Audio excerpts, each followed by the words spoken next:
Welcome, folks. I'm Deeg. This is Basement Side Weekly, your weekly news and discussion show about things going on in gaming with yours truly.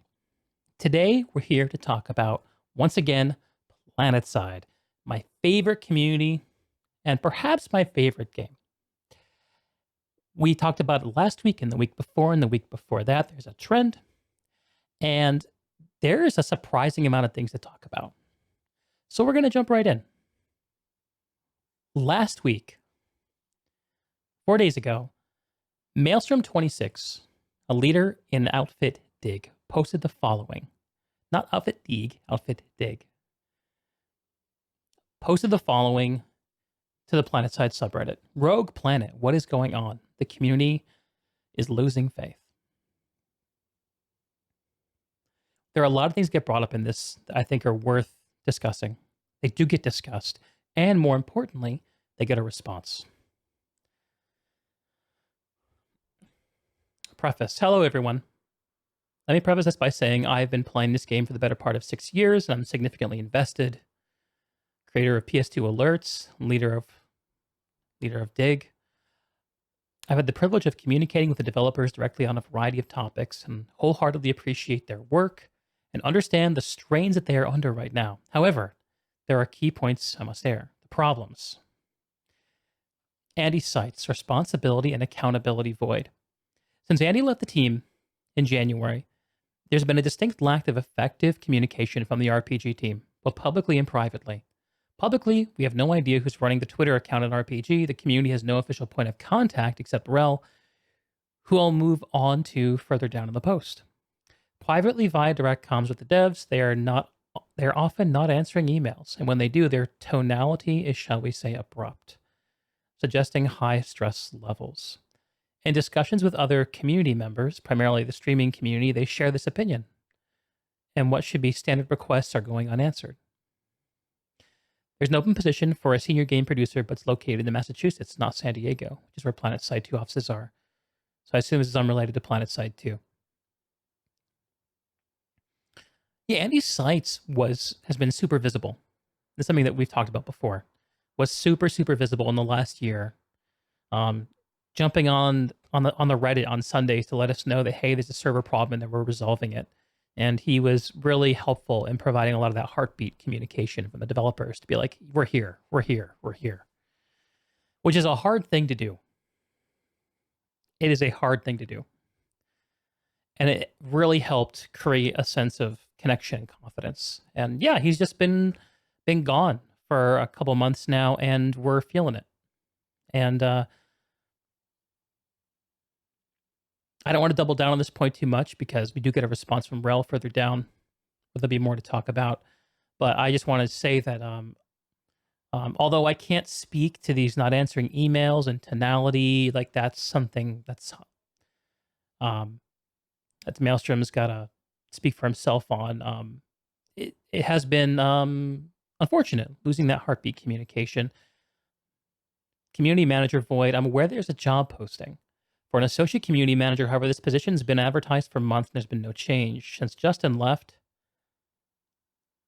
And to be honest, he wasn't doing a great job as he was he too was clearly overwhelmed. There's been literally no one manning the post. Our RPG really struggling to get a CRM on board. If someone's been chosen, RPG needs to announce that there's a person coming in.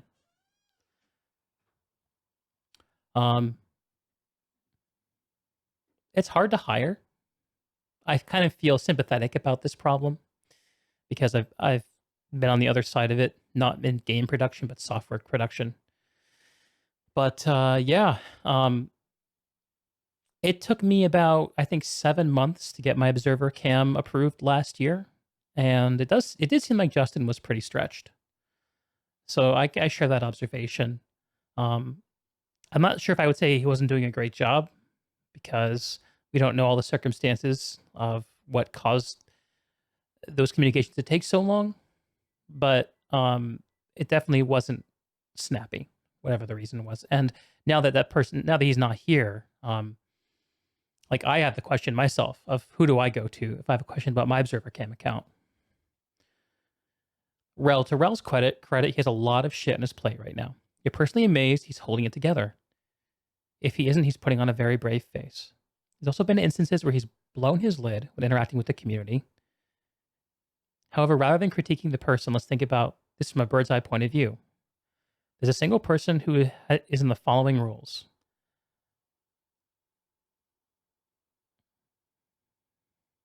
Lead designer, dev team leader and producer, co-head of business with Chris Farrar, official spokesperson, unofficial whipping boy. I mean,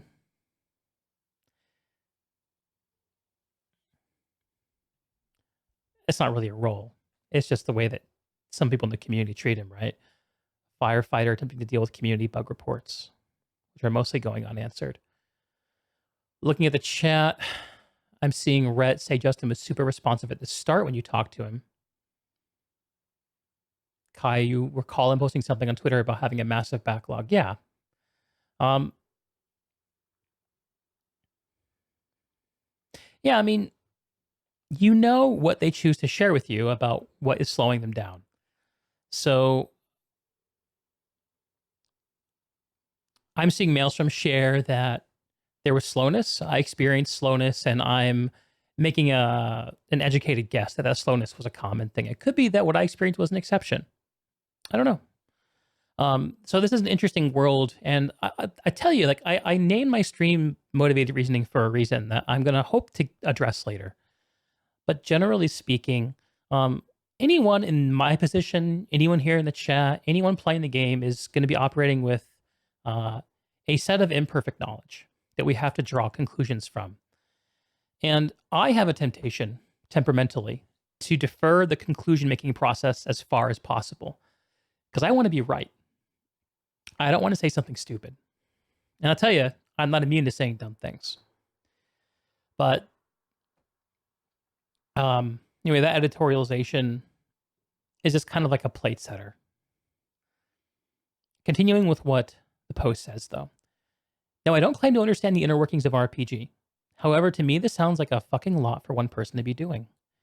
Andy leaving has left a void, and according to RPG's job page, that void's not being filled. It's like the position has been nuked from high orbit and is not being replaced. You need a head of the dev team. You need a person who is skilled at coordinating resources, teams, communications, to take ownership of mistakes. Wrel is not your guy for this. He already has too much on, I feel. So yeah,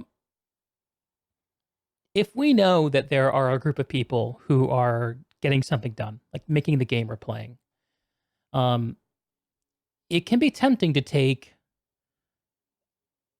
for me, it can be tempting to take experiences that I've had working on teams where there was an information gap between the inside of the team and the outside of the team that needed to be there, to take those experiences and extrapolate them out. So what Maelstrom is saying here about what the team needs may not be actually what the team needs. And maybe they have all those people, but there's a lot of things going on. There could be something else happening. Maybe there's a high-level directive about communication. I mean, this is all just speculation. We don't know. What we can say is we aren't seeing the level of communication that we'd like. And we can guess or see what's been said to understand why that is. But to address the bottom-level position, I am bottom-level position. That's your way of putting it. To address the common denominator.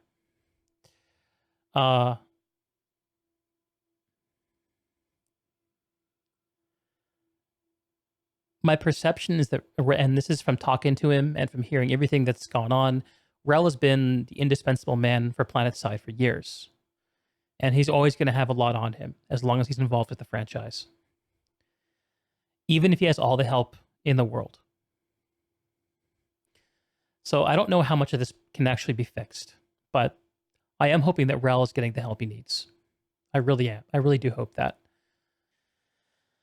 The fallout. Outfit Wars. Take a look at Outfit Wars. It was clearly rough, rushed, and very inflexible in its design. Saying what I think about that. I'm not going into the problem of Outfit Wars here. It's a little out of scope of this discussion. However, there are a few points to make here. Feedback from the community was not taken on board. Features are released to PTS a week or two before go live, which is not adequate time to make any changes and adjust before release. So likely be down to fears of breaking things. The community was not asked what they wanted to see before even Alpha 3 was conceived. A serious discussion with the community should have occurred, bringing in known and constructive community representatives, which we did have in the past, to discuss what the community would like to see. I know RPG has their own objectives as well, but releasing features for us to basically be your alpha testers just causes a massive frustration for a game that's already struggling for population.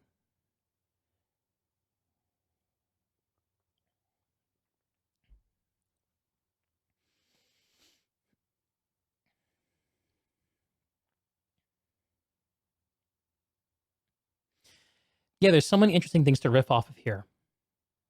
So Outfit Wars is very clearly something that was so new for Planetside that it was extremely hard to make. Very clearly. It was very hard to make Outfit Wars. And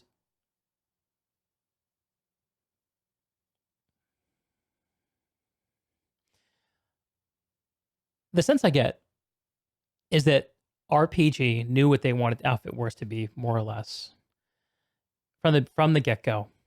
And when they were brought into the game for people to actually play, it was less of a, hey, we're testing the design to see if this design works, and more of a, hey, we're making sure this game physically works, that there aren't problems with its ongoing place in Planetside. And I think that when it's called an alpha, there's a tendency for the community to take that as we're still accepting feedback on design. And I think that that may not have been the case. And if that is and if I'm right about that, then it could have been communicated a bit better, probably. Again, like, so much of this comes down to communication and setting expectations. It's not easy to do, but it is massively valuable. Now I'm going to read some comments.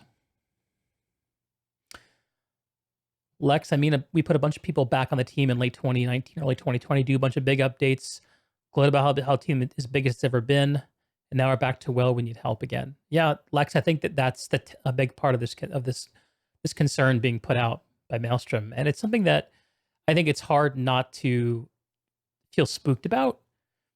If we see the game be loud and proud when updates are hitting, when the team gets big, and go kind of quiet when things are delayed, not coming out on time. It's like a little bit of community PTSD. We're all wondering, are we about to go through one of those periods again? Unfortunately, there were poor design choices made. This is... the contrast on my monitor really sucks here. Larrington. Unfortunately, there were poor design choices made at the game's inception that will forever haunt it. Things that can't be changed now because too many people are invested in how those choices benefit them. Yeah, I'm sure as someone. So I speculated the other day about, like, the other really big personality who really kind of ran Planetside, was at the head of its community in a lot of ways, was Higbee, right? You remember Matt Higbee? He was involved in actually the original design of the game, the part of the team that made the game in the first place. In fact, I'm pretty sure that Matt Higbee is one of the main reasons why we have maxes in the game and why we have a third faction in the game. I remember reading somewhere, and I still have not been able to laser in on this post or this video. I remember this so clearly. Him saying that he fought at the time for maxes and for the third faction, because to him, that was what Planetside was. And I think Alexis is saying two critical errors. But it begs the question of, if you do eliminate those things from Planetside, is it still Planetside, or is it just like an overbaked battlefield? Delete Higbee. Don't delete Higbee. Higbee's a nice dude. Delete Max. You would like to hear not from Wrel or people working on the game, from anyone above, as to what is the plan for the game. Yeah, I mean, that's a lovely idea to indulge. It doesn't seem like we're very likely to get anything like that. I mean, I don't think publishers typically communicate at that level. Interestingly enough, we had news about Anthem being closed down about a few weeks ago, and maybe a month ago or so. And the publisher actually stepped in and talked about it, which I think if you see the publisher step in, it's kind of like when like your badass parent shows up to a conversation, you know? It's like you know that the kid's fucked up.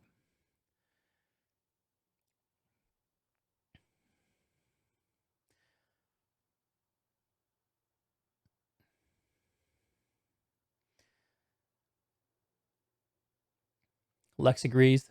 The cat's out of the bag on a lot of core features, which cannot be addressed unless there's a new game built. Yeah. And we have to like respect the people who have, I don't think anyone on the team right now was, well, no, I can't speak for that. But it's clear that whoever's in the team now is working with the legacy of what has already been made. Like essentially trying to make lemonade from lemons. And I think there's still a lot of very good lemonade to be made, to be clear. I don't think it's a bad thing. But it doesn't mean that we can't delete a faction from the game. We can't make it something else. But there are still good questions to be asked about what meaningful expansions of Planetside can occur that wouldn't just be a watered down version of some other game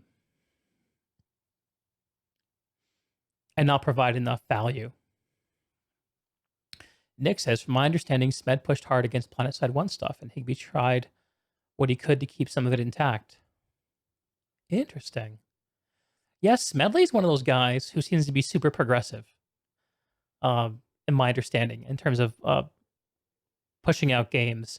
I watched a fantastic EverQuest documentary about how EverQuest 1 got made and how Smedley basically, like, he was part of the studio that made sports games. It had this, like, side project, and he eventually just, like, got huge with this side project and managed to get bought by Sony Online Entertainment. And it was a total coup.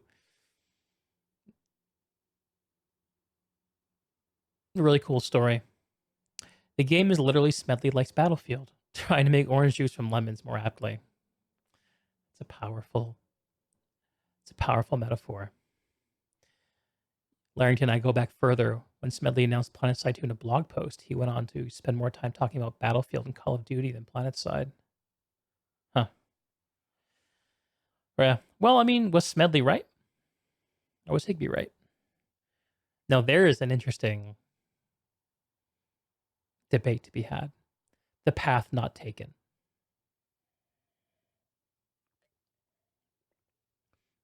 I tend to be more of an apologist for games that choose to do something unique and do it well than games that choose to do what is, smoothed down and easy to digest. That's interesting, though. Anyway, I want to get back to this post. Outfit Wars. So his central critique about Outfit Wars here is to say that basically feedback wasn't really incorporated very effectively. And there's the question of whether feedback was actually really a critical part of what RPG was doing when they were testing it, in my mind. Firefighting and failures. This is clearly a pet peeve. I've seen so many instances where developers are very slow to react to issues, and I suspect why. Only a few of the dev team are actually watching their socials to pick up on issues. Again, this is down to a lack of community managers learning their job to watch socials for issues. I'm not sure if that's actually the job of a community manager. There are supposed to be channels for reporting issues, and people who are distracted by social media tend not to be very good focused workers. I mean, he's just elaborating on the idea that we need a community manager. I think no one can really argue with, but I'm not sure that this is a particularly strong argument.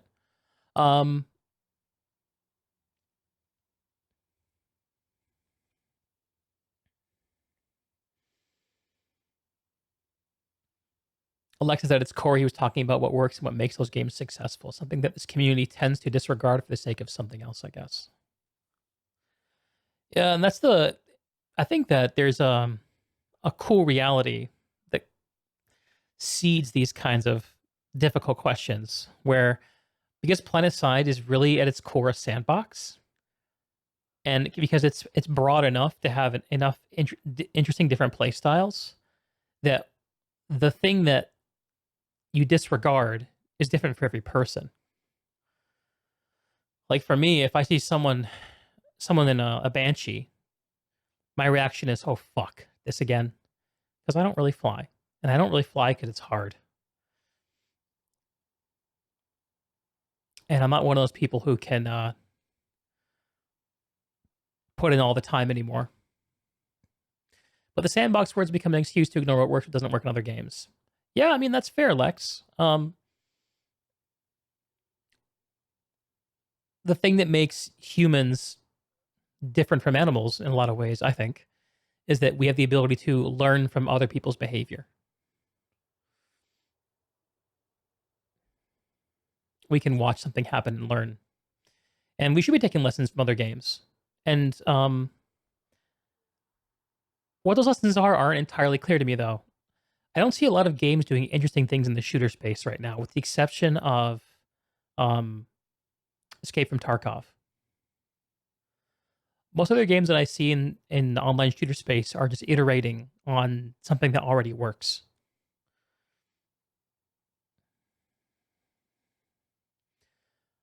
I don't like a lot of people that like this whole, well, that's just the way it is thing. Yeah. Yeah, I mean, it is what it is. This is also one of my like things that I hate hearing people say. It's just a way to shut down discussion. And you know, sometimes you just don't know where to go with it, or you feel like it's all been talked about. I think there was a moment in the Tribunal earlier we were talking about with Cyrious, Shoctorr, and Picard, where I said that I think this goose is cooked. It was, I think, what I said, and it's because like it's just like there's no further that this can go right now. Larrington says shooters have mostly been wowed. Yeah, and MMOs I think are even in a more fraught space in many ways than shooters are, because the shooting gameplay loop has so many interesting variations. Because shooting is such a simple thing, but MMOs are a lot less conceptually simple.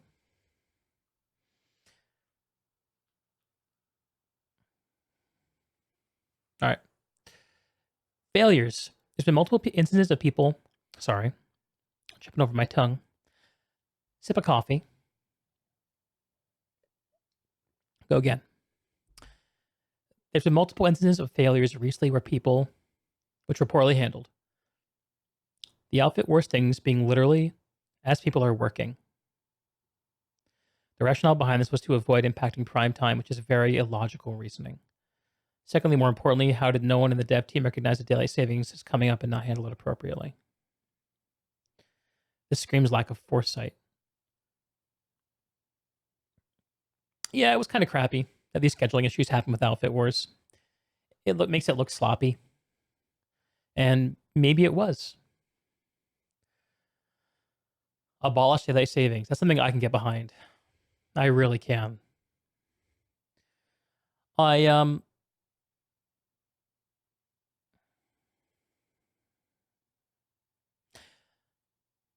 So we're going to talk about Soltech a little bit later, who I think have been uniquely hit by these scheduling issues. But it's hard to argue against this. Like, those kinds of scheduling things kind of suck, except to say that this is a system that's being tested. And I think that there's perhaps a profitable conversation to be had about whether it's appropriate to do this kind of testing with people's live characters with rewards on the line. I'm not sure what I think about that personally, but it's something that could be discussed. But it lends it an air of legitimacy beyond what you would expect from like a traditional alpha type testing environment, where you wouldn't expect the data from an alpha environment to carry over into the production live version of whatever is being tested. You go a step further and abolish time zones, you savage. Abolish the space-time continuum.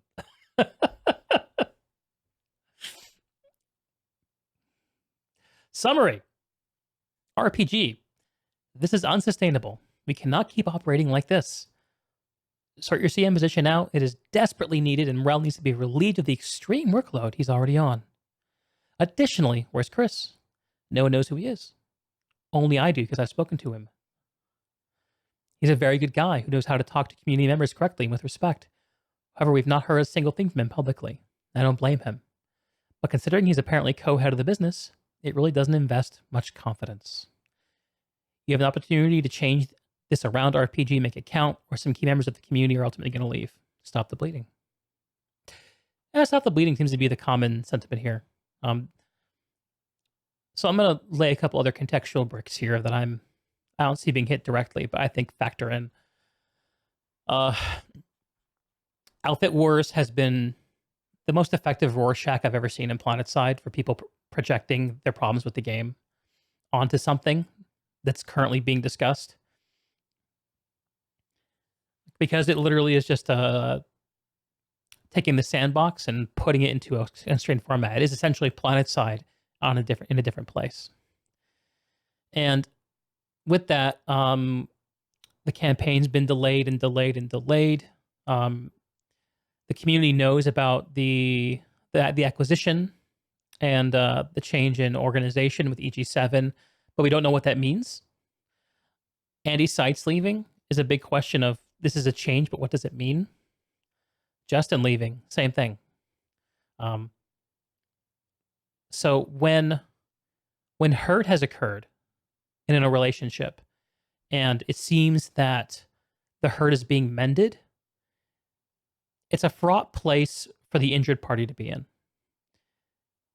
And I think we can perhaps look at Planetside and its community a little bit that way. I think it's fair to say that a lot of people have felt hurt as Planetside fans, and seeing escalation, seeing the Colossus, seeing Outfit Wars, seeing missions, campaigns, all these meaningful iterations on Planetside come back to back to back, has been healing. And yeah, it's not what everyone wants. Like, it's not perfect. It's got problems. But I think that there's a silent majority of people who are just excited that Planetside is getting iterated on again. And I'm one of them, frankly.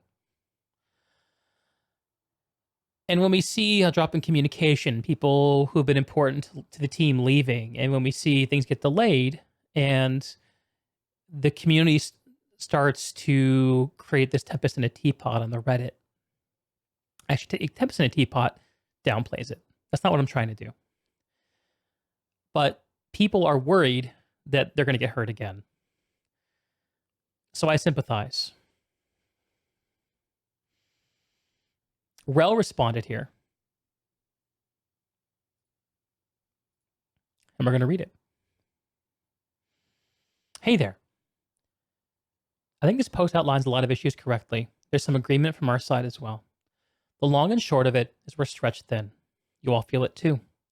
Updates feel more rushed, missteps are more common, and the dev team is stuck in a reactionary state instead of a proactive development we'd all feel more comfortable with. Both Andy and Justin filled key roles in the team, and their departure was abrupt. Despite doing as much as they could to distribute the workload and bring others up to speed in their field, losing people in those roles means that their responsibilities fall to others. To that end, the same level of responsibility, responsiveness, or support shouldn't be expected. Because, well, that's why there are people in positions dedicated to that.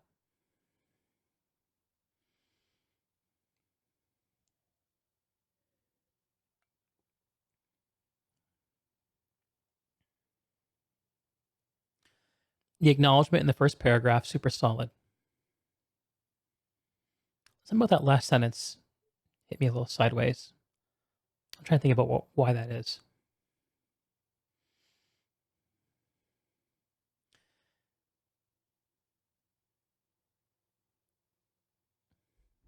I don't know if this was the intention, but when I read this, what I see is a transference of responsibility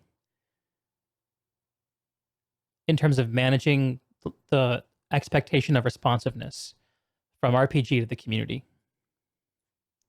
I'm not sure if that's what was intended.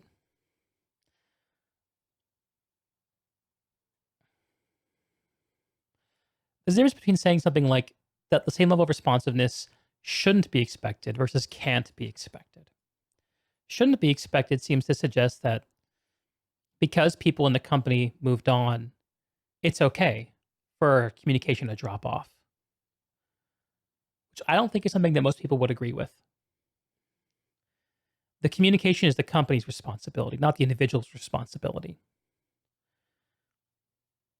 even if there are individuals within the company who are carrying out those tasks.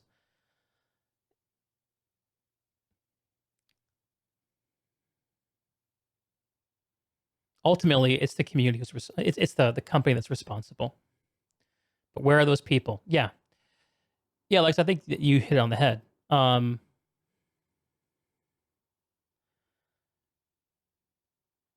Because I think that level of responsiveness should be expected, and the fact that we're not getting it is something that we can deal with for a little while, and we can also forgive and work with.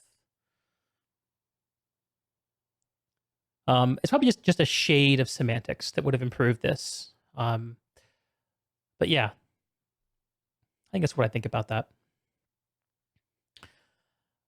Ultimately, we're trying to take some time to recenter as a team to break the cycle. Respect that. This started with sliding some of our priorities and timelines around to help create more space, as grinding from big update to big update is a difficult place to live. There's a lot you don't see going on behind the scenes, not just within the team, but also in our personal lives.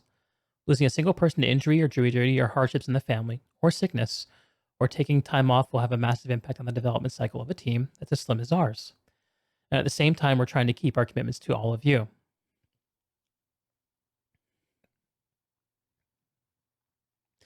Regarding communication, my time and attention is spread far too thin at the moment to spend much time responding to Reddit.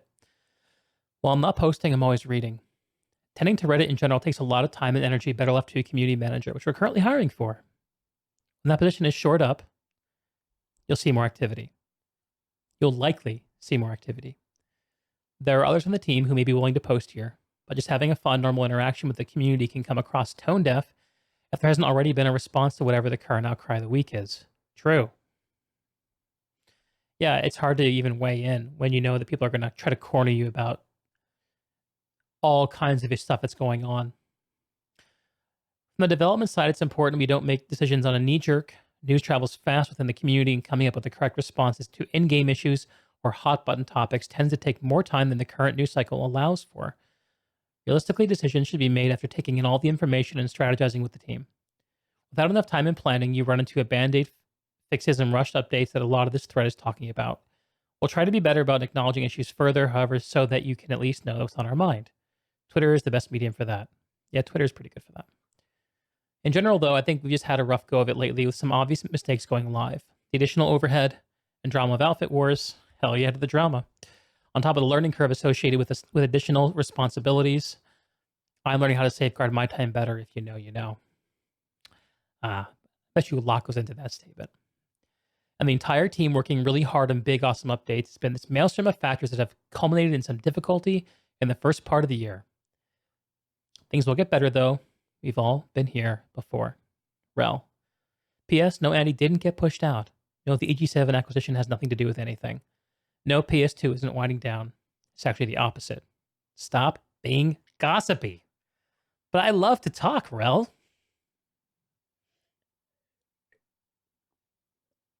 Okay.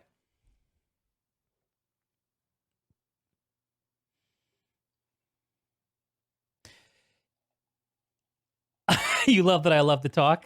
It's really true, I do.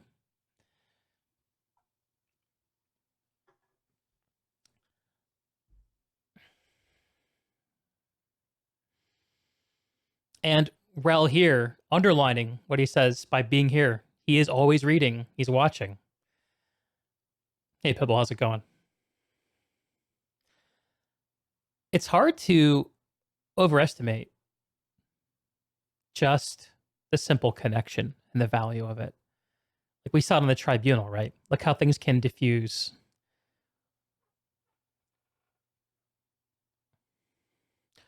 When a connection is made, when the human to humans understood. And we got to see some of that here.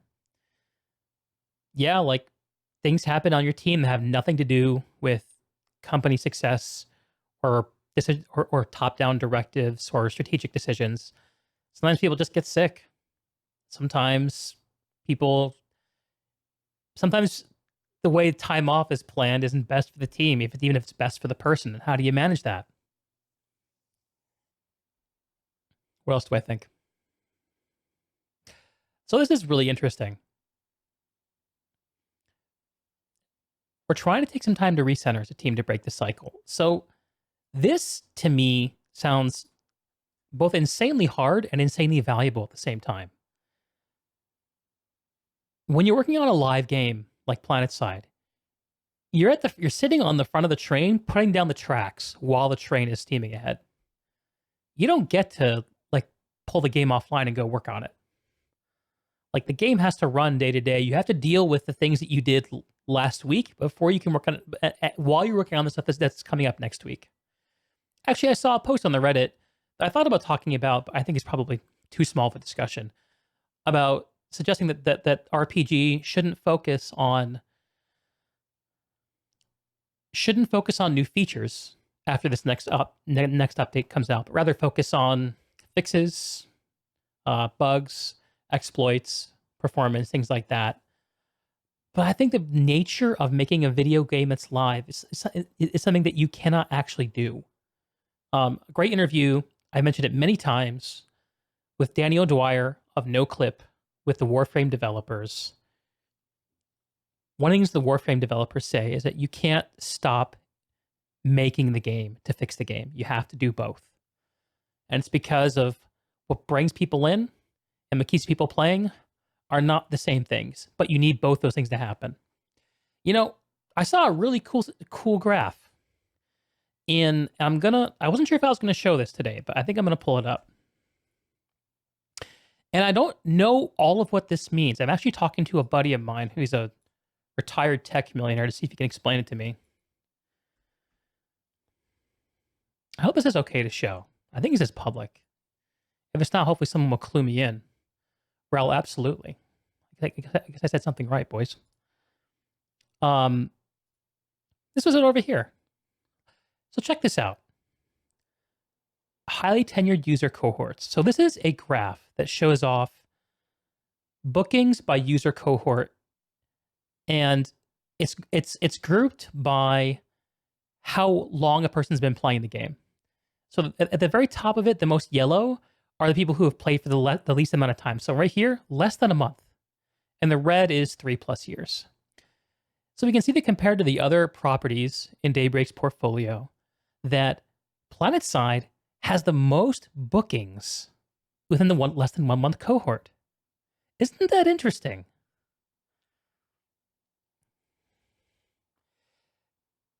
To me, that suggests that people who are new to this game are likely to get excited and want to buy things. Now, there's also like an other side to the blade of this argument. Like maybe people who start the game think that it's pay to win and they have to buy guns. Maybe that's what it is. I hope not. This document doesn't really go into that kind of depth, but this is a cool data point to think about.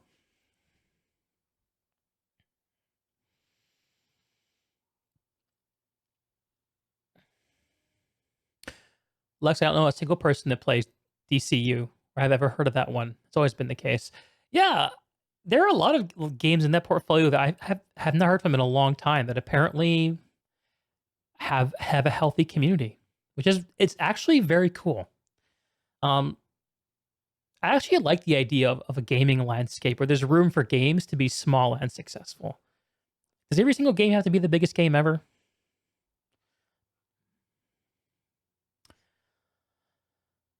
Pibble, it really shouldn't be that though. Like every vet spits the game is super not pay to win. It's surprising just how awesome it is to be able to play a game for free and not feel gimped. You wonder how many buy the fresh account bundle. Yeah, that's a good point, Rat.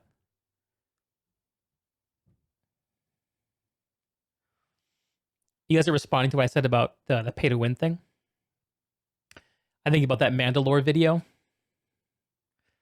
Man, that Mandalore video. Maybe one of these days I will do a reaction to that Mandalore video.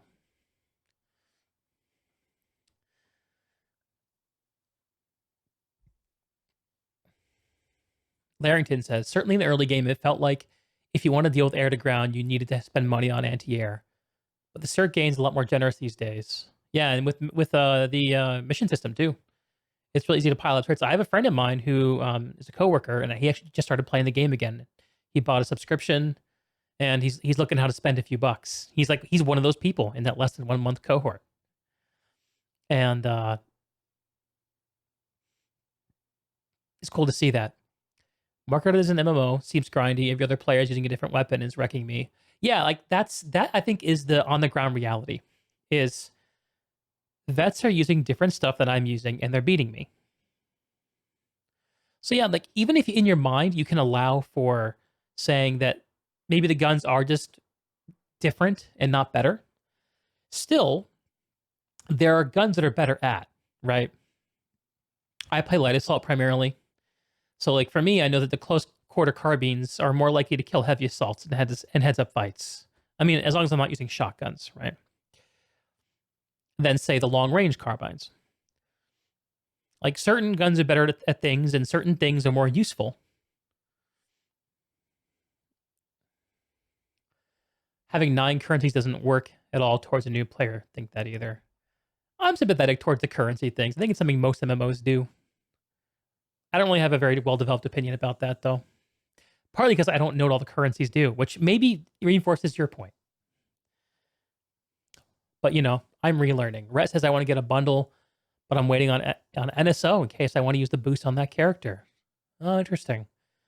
Well, there's a point to be had there. You're correct. I think the amount of layers are hard to wrap your head around. It's easy to be jaded. Now think about how overwhelming it is. Yeah, Planetside is super overwhelming. And this can go back to one of my favorite soapboxes, which is that the new player experience. I think I don't want to repeat this every single time I talk about Planetside. Nick, I'm still waiting to drop money on more Planetside Arena CTF.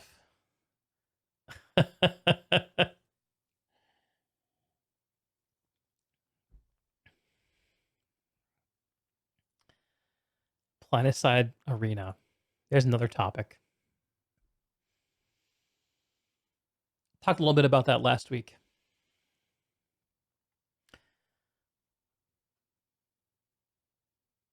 Yeah, Planetside Arena was with so many things. I like to imagine a world where Planetside Arena debuted with some modes that didn't compete with the Battle Royale space. And somehow I was able to be integrated via Sanctuary into Planetside 2. So it was like a Planetside family. And you can jump into Hassan, fight an alert, jump out, do a CTF game in Planetside Arena, have cosmetics be shared back and forth. This is like my fantasy. And if you think about it, Outfit Wars is one of those things that, you know, maybe could have been made for Arena. Maybe it makes more sense to the ethos of Planetside Arena. I don't know.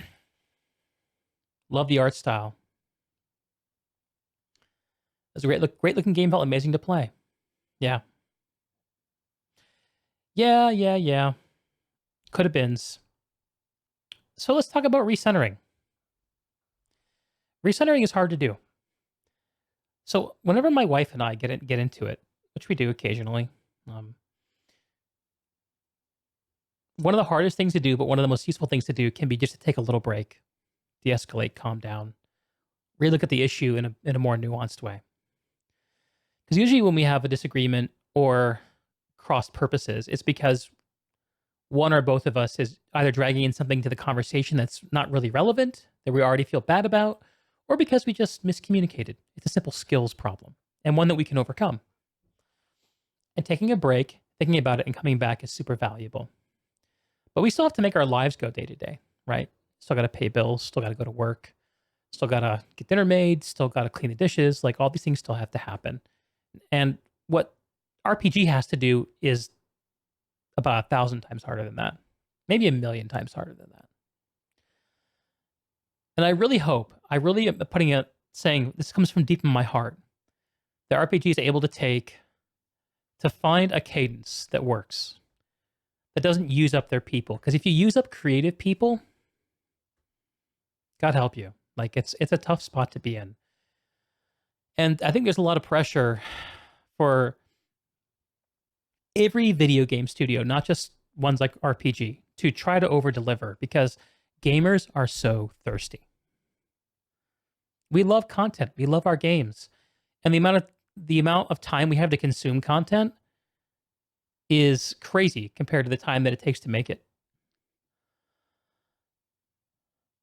I'm really just thinking about this reality, because what Wrel is responding to here is, I think, what sometimes when I see these interactions, what I like to think about is, what's the best quality argument that could be made on this person's behalf?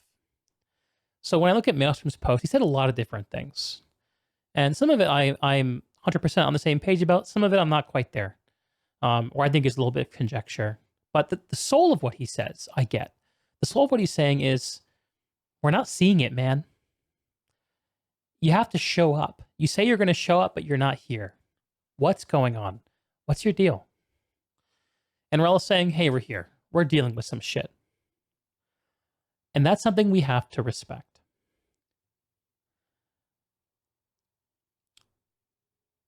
But we also have to see it come back around.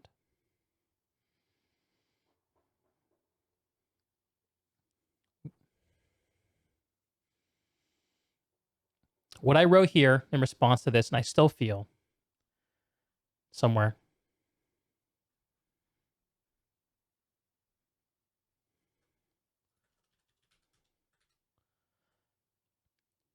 there, simple.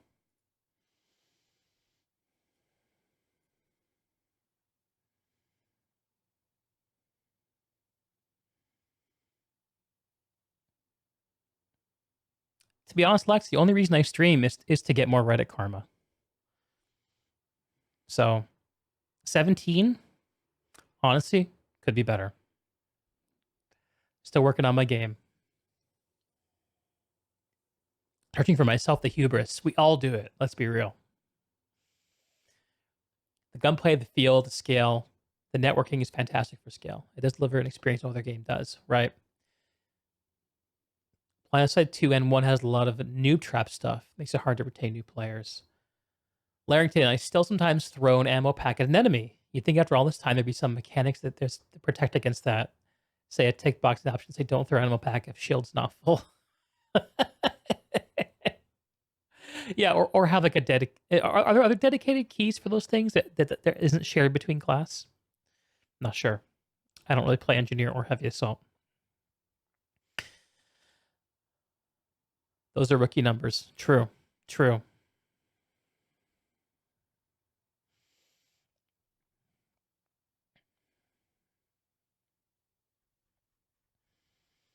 I just want to say that I think Maelstrom did a good job of channeling a lot of what the community has been feeling in a way that's mostly positive. And Wrel did a really good job of giving us a real response with some actual peek behind the veil of what's going on and why we're seeing what we're seeing. And we have to end kind of extending the bridge of trust.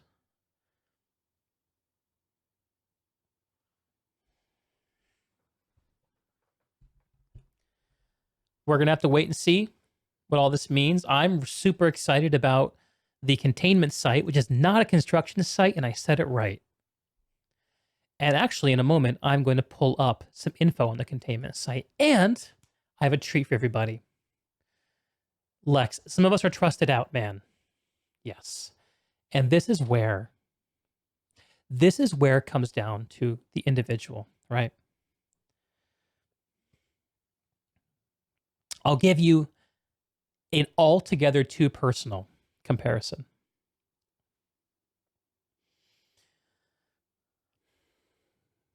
Some years ago, my wife made the extremely difficult choice to cut off contact with her mother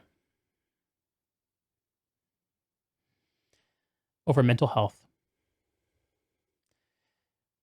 She did this after years of trying to help, trying to deal with it, trying to accommodate it, and eventually getting to a point of saying, I can't deal with this anymore. It's not good for me. I know it's better for you if I stay, but it's not worth the cost to me.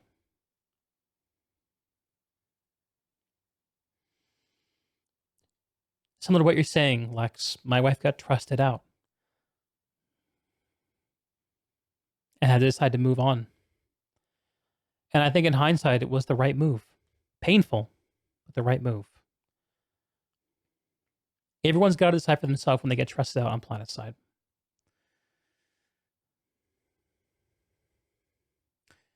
We need another Luperza. Luperza. I know that name. Was Luperza on the community team at Daybreak? Or SOE? Yes. Yes, I remember her.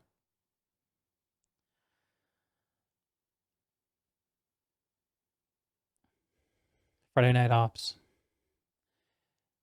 Trust is a tough thing. Yeah, I remember those old school streams. I didn't know she's working on Ashes of Creation. That's cool. And there are a lot of things that can help build that trust relationship between a game community and a game developer. What Luperza did is a good example. What Matt Higbee did, another example. What we see Wrel doing with these kinds of posts, another example. Andy Seitz, the heartbeat communication of, hey, server issue, we're on it. Server issue, we're on it. Testing, get in there. Let's go.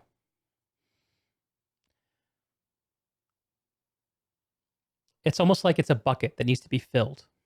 And the community is saying, hey, it's running a little low. It's shining the empty light on the dashboard. And I get how frustrating that could feel for RPG, who I'm sure are working their asses off, who hit a lot of really cool high notes last year with content that was put out. And who are like, come on, man. Look at this shit we did. Look at what we brought to Planetside. And y'all are stressing like a couple months of going quiet? Give us a freaking break. We just lost some people. But again, context is king. How many years of not hearing has this community gone through? We're all leery of going back into one of those phases. Larry can always feel bad for Luperza. She was more of an artist designer and she kind of seemed to be pushed forward as a community person instead. Interesting. Yeah, I don't know anything about that situation. Yeah. And, you know, a big part of the reason I'm doing this content is because I see like I'm never going to be a community manager for Daybreak, and I would never want to be. It's not what I'm good at. But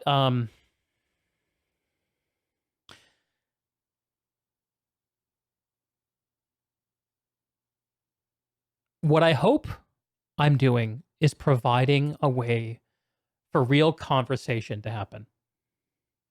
A place for conversation. For people to say, fuck this, people to say, fuck that, people to say, fuck you, and there'd be room for all of it. Because until you can call out what you think is a problem, you can't even work on it. You can't even work on it. And I have a big heart with a lot of sympathy for all my Planet Mans and Planet Womens.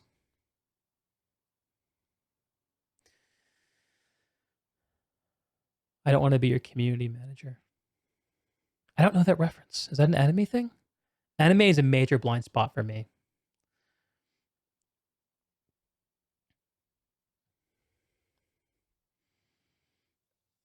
Great.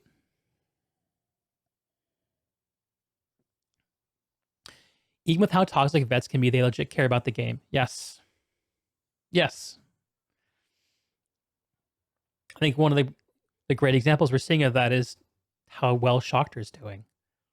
Because he's one of the people who's done the best job of giving a voice to those people in the community. Like, the thing that I hate to see is when people take their frustration and they take it out on somebody or something. Like, I'm mad about the game, therefore I'm going to yell at this person. Or I'm mad about this, I'm going to yell at this person. So hopefully, if we're making a space for things to be talked about, there are ways to deal with these things that are less destructive and more constructive. We can build a community. We can build the game that we want. Because at the end of the day, as much as I love the game, I may even love the community more. People who come together to do something voluntary, especially people who come together to do something hard. to try to win an alert, to try to get good at playing infantry, to try to be a flyer. There's so many things to do in Planetside that are hard to do because you're only good if you're better than the guy next to you. It's so different from everything else.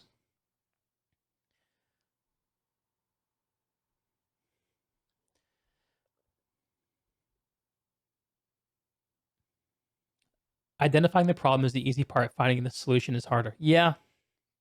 Yeah, I agree. I agree. When everyone agrees it's a good idea to listen, usually consensus is pretty important to pay attention to. And it's Albert, I've been playing on and off since launch. I think there's been the healthiest part for me, taking breaks. Every game has a huge content lull and delays, and that's the best chance to check out some new games return. Yeah. I'm one of those guys too. I take breaks from Planetside. So I, in the last couple weeks, have been playing more. But before that, I hadn't played the game for probably 9 or 10 months, I'm guessing. And that's about my cadence. Like 2 to 4 months out of the year, I'll play a lot of Planetside. And then I'll take a break. And I come back to it.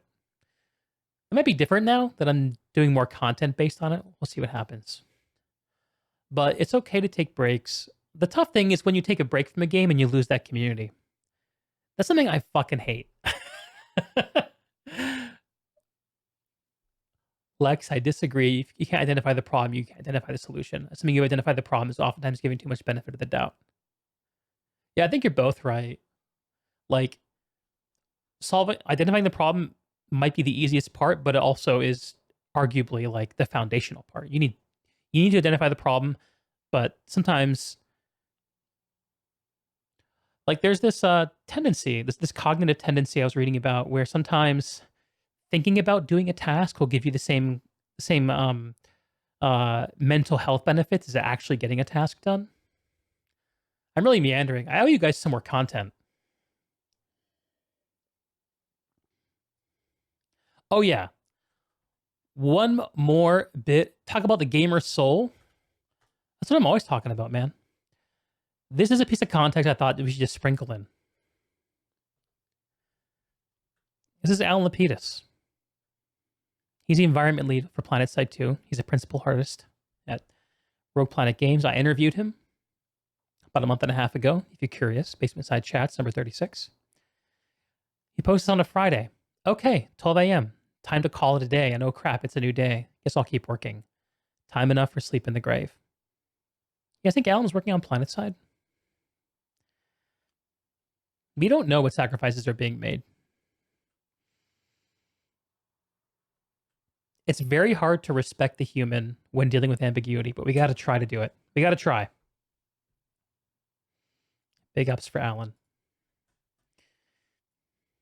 But let's fry another fish first. Wrel posted this within a day or two of that Reddit post. And it was called for and awesome. And I'm going to go through it. This is a picture of the lovely, beautiful containment site. Hey there. Hey there. We're still in the process of getting the containment site and some of the other Chapter 3 features ready to share with all of you. The original target date was the 17th for a push to PTS. We're deciding to lengthen the timeline to ensure we hit the quality bar we're aiming at for this update. This includes getting some community eyes on the facility with a smaller group of testers before it's released to the public test server for all players.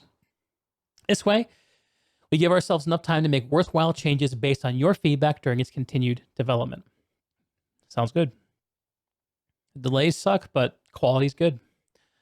The drawback of lengthening this timeline is that we'll need to push Chapter 3 out until later in April. The can's gotten kicked, which feels even worse for a system like campaigns that has dates that shouldn't move. We've been discussing solutions to this for future campaigns, and we're also looking to revisit our workflow so we aren't getting stuck being reactive to updates like we have been the past few months. To whet your appetite for the time being, drum roll please, I figured we go through the general flow of the facility without spoiling too much about the sub-objectives you'll encounter within. All right, this is cool. I got hyped reading this. I'm summoning hype now in liquid caffeine form. When the new containment site comes to Chapter 3, the roaming electrical storm will have dissipated. Yeah! This energy is now being rerouted beneath the facility. It acts like a kind of circuit breaker for all of Esamir. Cool. Anyone gonna miss the storm? These sites will be resurrected near the ruins. Resurrected makes them sound like biological things. Near the ruins of the old biolabs, and be a hybrid of vehicle and infantry combat. Wrel's gonna miss the storms. They'll be resurrected near the ruins of the old biolabs and be a hybrid of vehicle and infantry combat using a staged approach similar to the flow that was prevalent in Planetside 1. Oh yeah, I love those words. The storm probably deserves its own conversation. Is it okay for me to say I don't have a strong opinion about the storm? I know I just like ululated. I think it's more of like a pressure point for the community. The number of people who I've seen unhappy with it has been startling.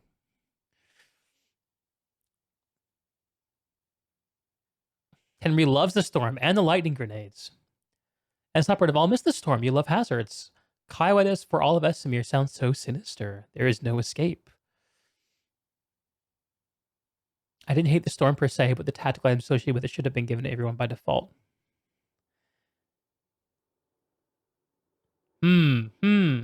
Okay.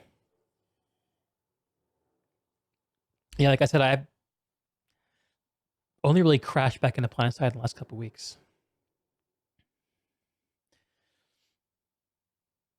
But the storms surprised me in their divisiveness within the community. And maybe this is just like a small vocal sect on the Reddit and stuff. I don't know.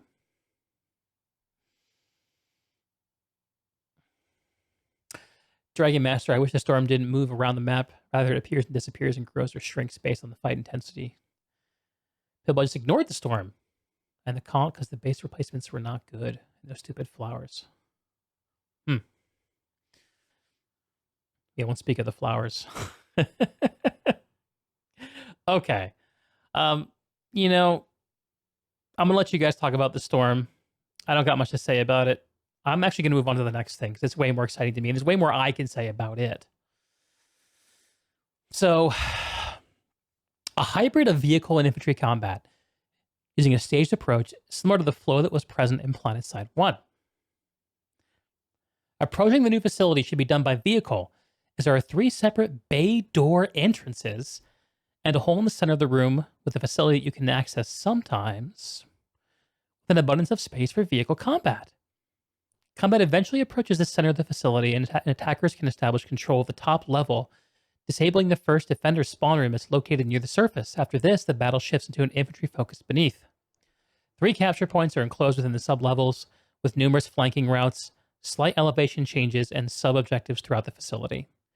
Defenders will spawn at the lowest point of the facility and work their way back towards the surface to reestablish control and kick out the attackers. Sounds claustrophobic. Along with the new facility, Esamir will also be receiving some additional changes that add more diversity to the continent. For this update, we'll be adding a handful of new bases, alter and expand the lattice, and tweak existing bases to help smooth out some of the rough spots introduced in Chapter 1. Okay. Because we called out Planetside 1, and because we talked about the staged approaches to base capture that are similar to Planetside 1, we're going to jump into Planetside 1 to see exactly what that means. Let's do this. Shout out to Nick Hotz and the Planetside Forever team for what you're about to experience.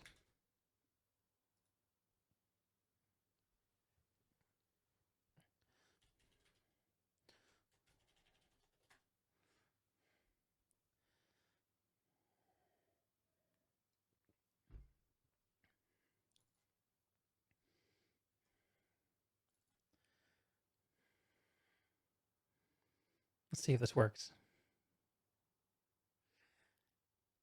Hey, what's up, Cyrious Army? How y'all doing? You cast at a cool time. At a cool moment.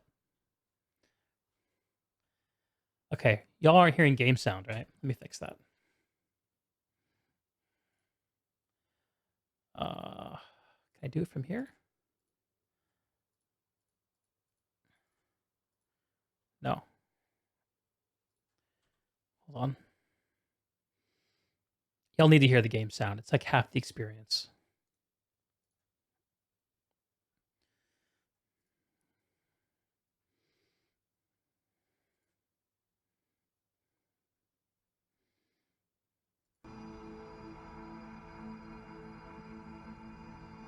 Getting it now?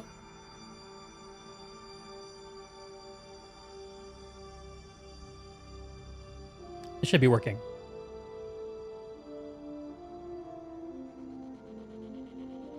All right. So what is this game? This is Planetside 1. This is the game that allowed Planetside 2 to even exist. This is the beginning of the Planetside formula. Oh, man. We spawned in the Sanctuary. The Vanu Sanctuary.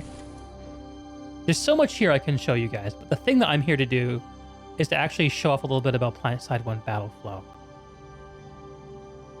Nick, are there any actual battles happening right now?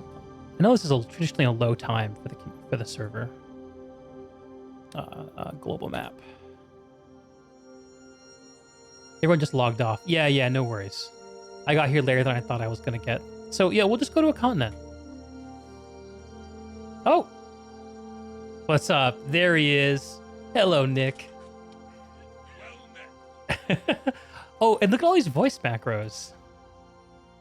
Appreciate it. Help! Great. Oh yeah, the third person view. Appreciate it.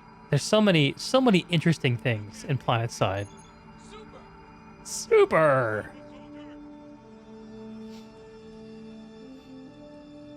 Best you can do.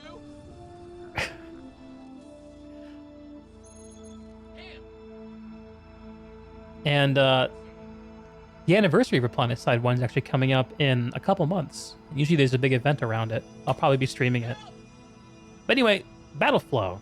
I don't want to tease everyone. Let's have a look. So I'm going to take us over to my favorite continent. I think we're going to go to Cyrious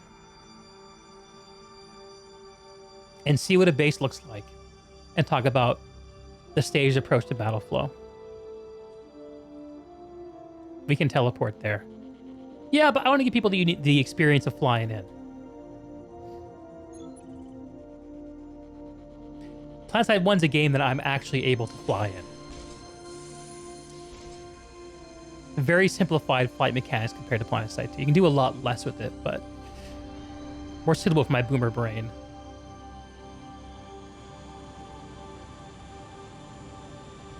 The game has this oddly, like, spacey, pastoral feel compared to Planetside 2, I feel. Here, ladies and gentlemen. And look at this sanctuary. Isn't this interesting? Like, the sanctuary is its own little continent, just for the Vanu. It's got 3 warp gates. One goes to Force Raw, one goes to Cyrious, and one goes to Broadcast. So Broadcast means I can go to any other Broadcast warp gate. This is actually a quality of life feature that wasn't in the original Planetside 1.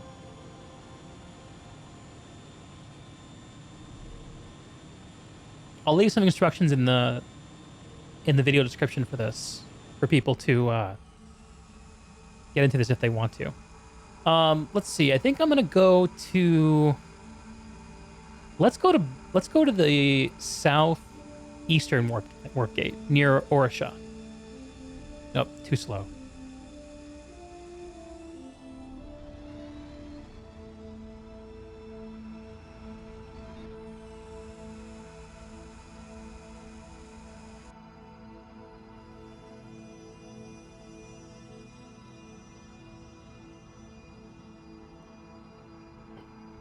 Okay, so here I am in the warp gate on Cyrious. Look at Cyrious. Look at this beautiful continent. Oh my god. as Nick is fly hacking around me. What a cheater. So this is a continent that has 1, 2, 3, 4 warp gates. They're all in broadcast mode right now. But Planetside 1 was built on this crazy idea that every continent connected to every other continent in that kind of like spider's web. Let's see if I can show that off. Here. So if I click on the sanctuary, you can see everywhere the sanctuary connects to. Ishendar, same thing. Amarish. Osher. Look how many different bases there are. And they're always open. So there's no continent rotation in Planetside 1. Rather, the whole game's always open. And if you take one continent, you take the fight to the next continent. You hop to the next one. And you push continents closer and closer to your enemy's sanctuary. So, like, one of the really fun things to do in Planetside is try to prevent one faction from having any territory. Push them all the way back to their sanctuary. Super hard to do. Super rare. No, like, direct payoff. Like, there's no fireworks or whatever, but one thing Planetside 1 never did, as well as Planetside 2, was give a proper, like, victory condition. But some can see that as a strength. So let's approach the actual base.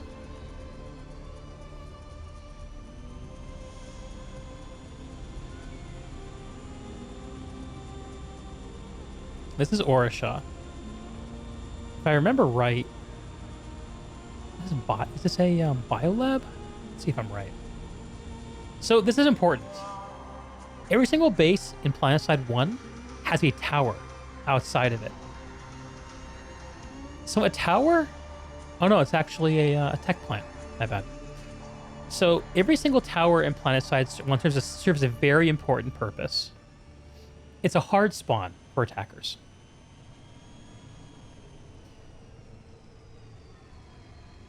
So if you're attacking the base, en masse, got your boys, you're rolling up, one of the most important things you can do is to make sure you have a spawn established. Planetside 2 would usually have you bring up a Sunderer. And Planetside 1 has that too. It's a specialized vehicle called an AMS. But in Planetside 1, you can also capture these towers to give your team a hard spawn that in order to lose, the defending team has to come out and recapture for themselves. Let's see if I can actually show this off. This character has no certs on it, so it's going to be slow. My inventory bind. Alt. Oh, yes. Thank you. I'm glad someone saw it. Okay. I need to put on my rec. This is going to let me hack. Get ready for hacking mode. Oh, yeah. We hacking. So Planetside 1 has doors, which are buggy. Not because of Planetside Forever. They've just always been buggy. And if you go down, what you'll find is the spawn room connected by a pain field with a lovely sound on it. Oh yeah, listen to that. Beautiful. So this is where people who are in the tower spawn, and you run up. If you want to capture the tower, you have to ascend the tower, find the control console, and capture it. So you can't destroy towers. There's no way to kill them. You have to come in here, overcome the people who are spawning there, take it for yourself. And when this hack completes, it'll flip immediately. Why did this game die?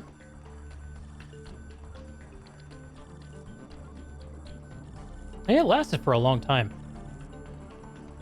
And it came out in 2004? Granny hacking time. Yeah, sorry, y'all. It's just time to talk, though. This has been around for a long time. Oh, yeah, I can do cert add. And will that give me advanced hacking? We'll wait for this to finish. Everything, cool. So the next hack we do will be much snappier. So you can see the first stage of approaching a base in Planetside 1 is to grab the tower.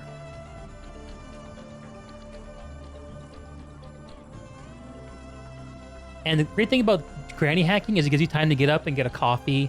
Your dudes are behind you, like asking themselves, should I jump in and hack this for them? Do they have granny hacking, or should I protect them? Because if someone shoots me once, the hack breaks off. And that's annoying. Anyway, So the Vanu sovereignty has now captured.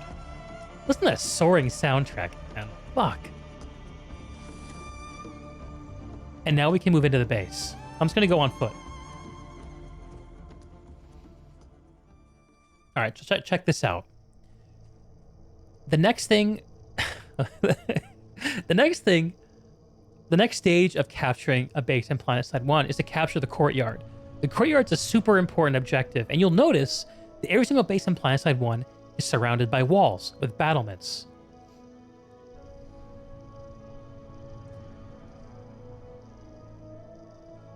And the variety of different services. I think this is where you pulled BFRs from, if I remember right. BFRs, that's a Planetside 1 thing. It's a bit of a rabbit hole. This is the vehicle exit. If you pull a vehicle, it comes out this ramp. It's a good way to get in if you're infiltrating.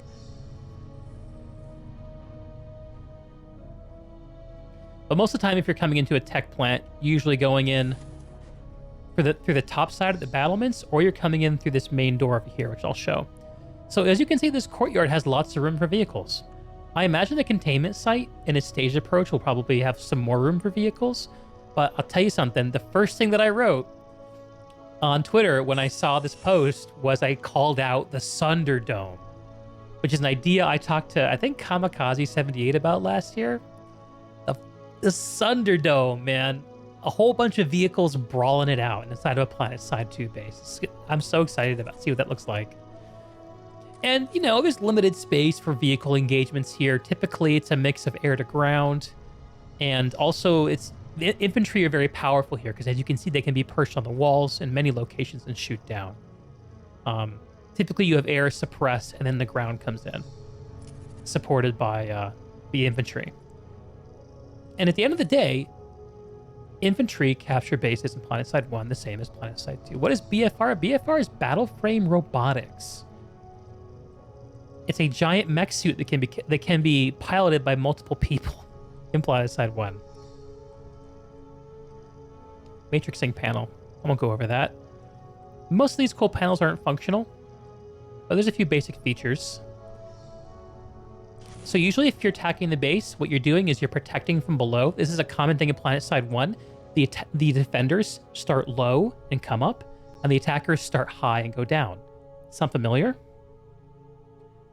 That's what Wrel wrote about the containment site. So in the tech plant, it's kind of unique, and it actually has its command console at the top level. So what I can do now, actually, apparently I can't because I chose the wrong base, and we don't have a linkage here. Sorry, Vanu. But if you did have a linkage here, I could put a hack on this control console, and it would start a 15-minute timer. And as long as no one from another faction came in and hacked the console during the 15-minute period, we would capture it. So we have to defend it for 15 friggin' minutes. You want to help us out, Nick? You want to make it hackable for us? That would be cool. Kai also, big fucking robot, is a totally acceptable way to... Can we do it now? Not linked to a friendly base.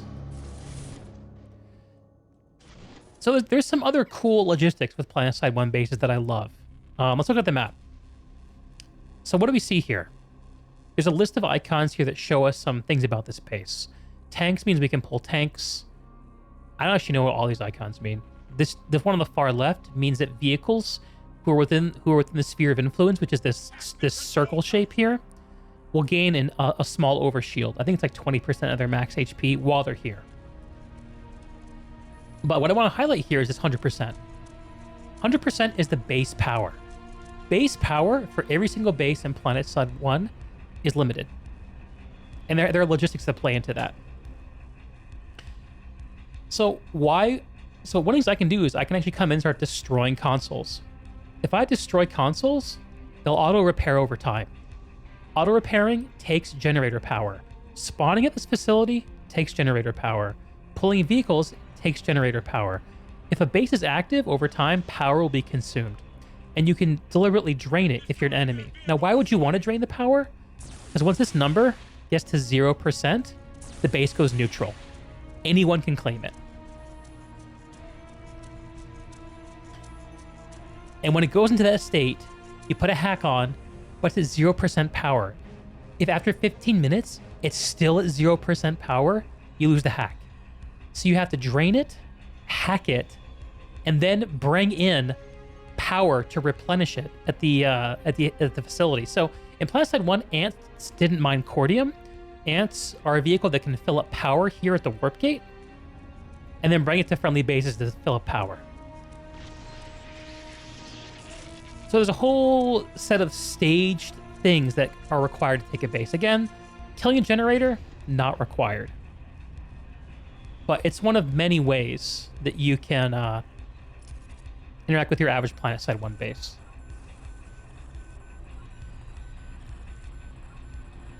So anyway, Wrel specifically called out Planetside 1 staged base approaches for the containment side. I thought it'd be cool to show this off.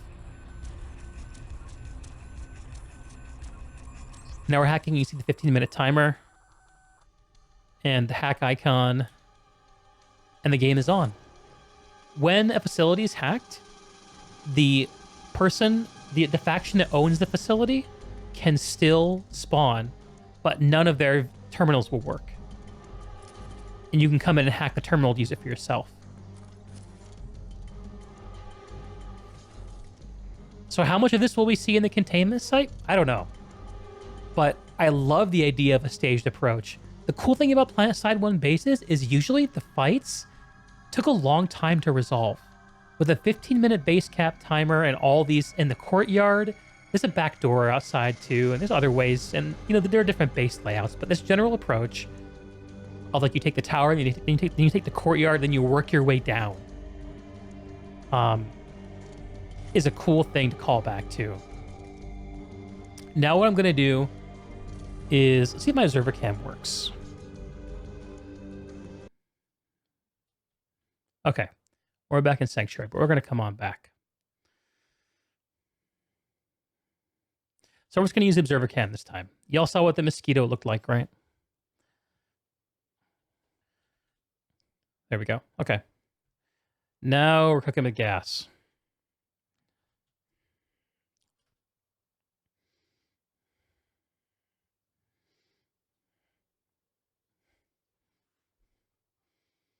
They call me the Skywalker. Deeg's in this happy place right now. There is something just kind of lovely. Something kind of lovely about this. It might just be nostalgia.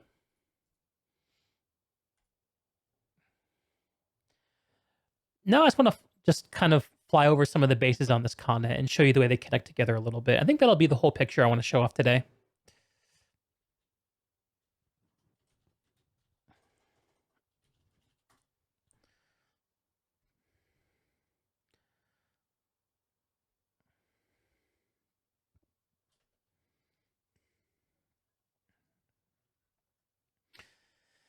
So Orashaw is what we just put a hack on. As you can see, this continent has 1, 2, 3, 4, 5, 6, 7, 8, 9, 10, 11, 12, 13, 14, 15, 16 different bases, 4 different warp gates, plus an entrance to the caves, which is something altogether different. But what makes Planetside 1 different, and what makes it even more staged, is that the distance between the bases is a little bit different than Planetside 2. For the most part, it's not really feasible to run between bases. Also, when you're moving around the map, when you die in Planetside 1, the only way to actually respawn is you can respawn at the nearest base, the nearest tower, your own sanctuary, or a facility you've manually bound yourself to with the matrixing tool. And there's no redeploy. So generally, moving around the game is quite a bit different in terms of flow. Like, it's a little slower, takes a little bit more planning, and the bases are further apart. So you get a game that altogether is paced in a way where there's more travel and more logistics and a little less moment-to-moment combat. Except in these prolonged base fights, which I described earlier. So this is the biggest facility in Planetside 1. It's the last thing I want to show off. This is the dropship facility. The dropship facility allows you to pull the biggest flying aircraft in the game. The Galaxy and the Lodestar, I think.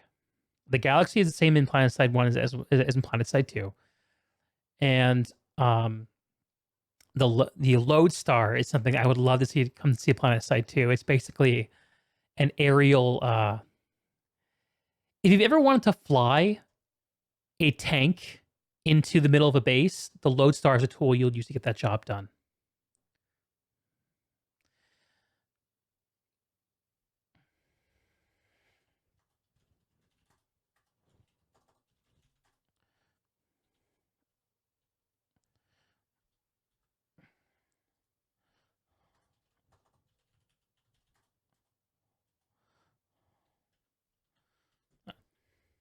So the last base I showed off had you fighting towards the top to get to the command console, but the dropship facility is more characteristic of a typical Planetside base. And it has these lovely, lovely corridors, which if you're like playing infantry in Planetside 1, you get to know all together way too well. These corridors make up a large percentage of your moment-to-moment fighting if you're actually capturing and defending bases in Planetside 1. And this game has maxes, same as Planetside 2. They can get around the same way. This is an entrance into the back way into the spawn room. Look at this. Look at this weird flare in the back of the spawn room. There's like a lounge here. There's a kitchen behind the spawn room. I just love these little bits of unneeded flavor. And there's the spawn itself. You spawn in these tubes. The spawn tubes can be destroyed. So many interesting, weird things you can do. But anyway, typically, if you're an attacker, you're not going into the spawn like that, unless you're a filthy spawn camper. What you're actually doing is going to the command console. As you can see, you have to go very far underground to get here. Here we go. Same as a tech plant. Same idea. 15-minute capture time. Boom, you won it.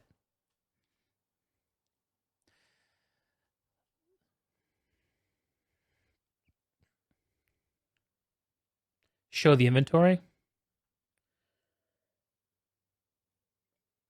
Yeah, we can do another stream. And actually, in a couple months, we're going to have an anniversary where I'm going to seriously show off Planetside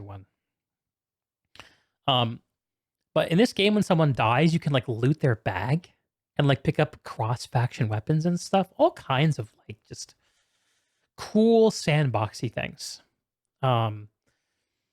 Those are some of the cool things about Planetside 1. The tough reality of Planetside 1 is the gameplay. I mean, the core gunplay is pretty darn dated. And one of the things you'll probably notice when you look at Planetside 1 is as you play is that most of the weapons have a pretty short effective range if you're playing infantry. I don't know if it was done deliberately, but in Planetside 1, the outdoors is really dominated by vehicles in a way that you don't see in Planetside 2 because of the effective range of weapons. And most infantry weapons are only viable over a short range. There's no such thing as light machine guns in Planetside 1.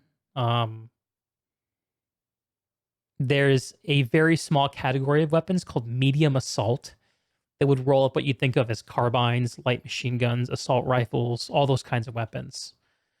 And just one weapon per faction. And then there's a heavy assault category, which actually got homage in Planetside 2. Anyway. Yeah, everything is hip fire. The only weapon that can actually aim down sights is the bolt driver, which is the sniper rifle. And the sniper rifle requires you to be basically standing still to use it because of the way the cone of fire bloom works. Cone of fire bloom is really rough in this game overall. And there's no recoil. It's all cone of fire. Like I said, just like dated gunplay mechanics.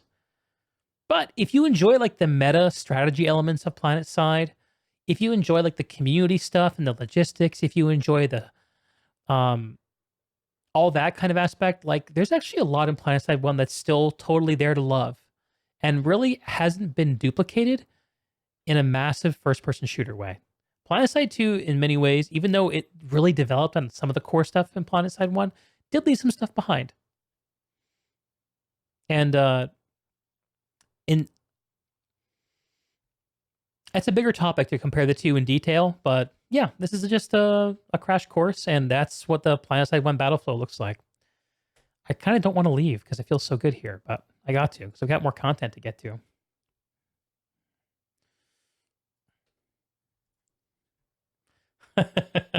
Cannot quit. Okay. Cool. Is the game still running? I still hear the music. Do y'all hear the music? Maybe it's in my head. Okay, we're good now. Okay. Truth. I need a quick break. We're going to pee. We're going to refill our caffeine. And we're going to hit some more content. There he is. Hello. I don't know how to... I'm really Hello, bad my at friend. introductions. I tend to skip into stuff. I'm sorry. That's okay. I'll introduce you. Okay, I'm thank here you. today. It's my pleasure to be talking with MightyBluJustice. MightyBluJustice is an outfit leader on Soltech whose content I only recently stumbled upon, who's been doing awesome weekly updates on Outfit Wars and how it's been unfolding on Soltech. The way that Outfit Wars has been going down on Soltech has been a topic within the community, but the Soltech community is kind of, some of it's on Reddit, some of it's on not. There's like language things. I wanted to get an inside scoop. So I invited Okay. MightyBluJustice to come on. Here he is. How you doing, my friend? I am well. I don't know how inside on the Soltech community I am, but I know some of them, and I am vaguely attached to the rumor mill. So it's You about lead Outfit, as much right? as I do. Yes. Oh, I guess that puts me in right in hot goss territory, doesn't it? I'd say so. Okay. All right then. Well. So what outfit is it?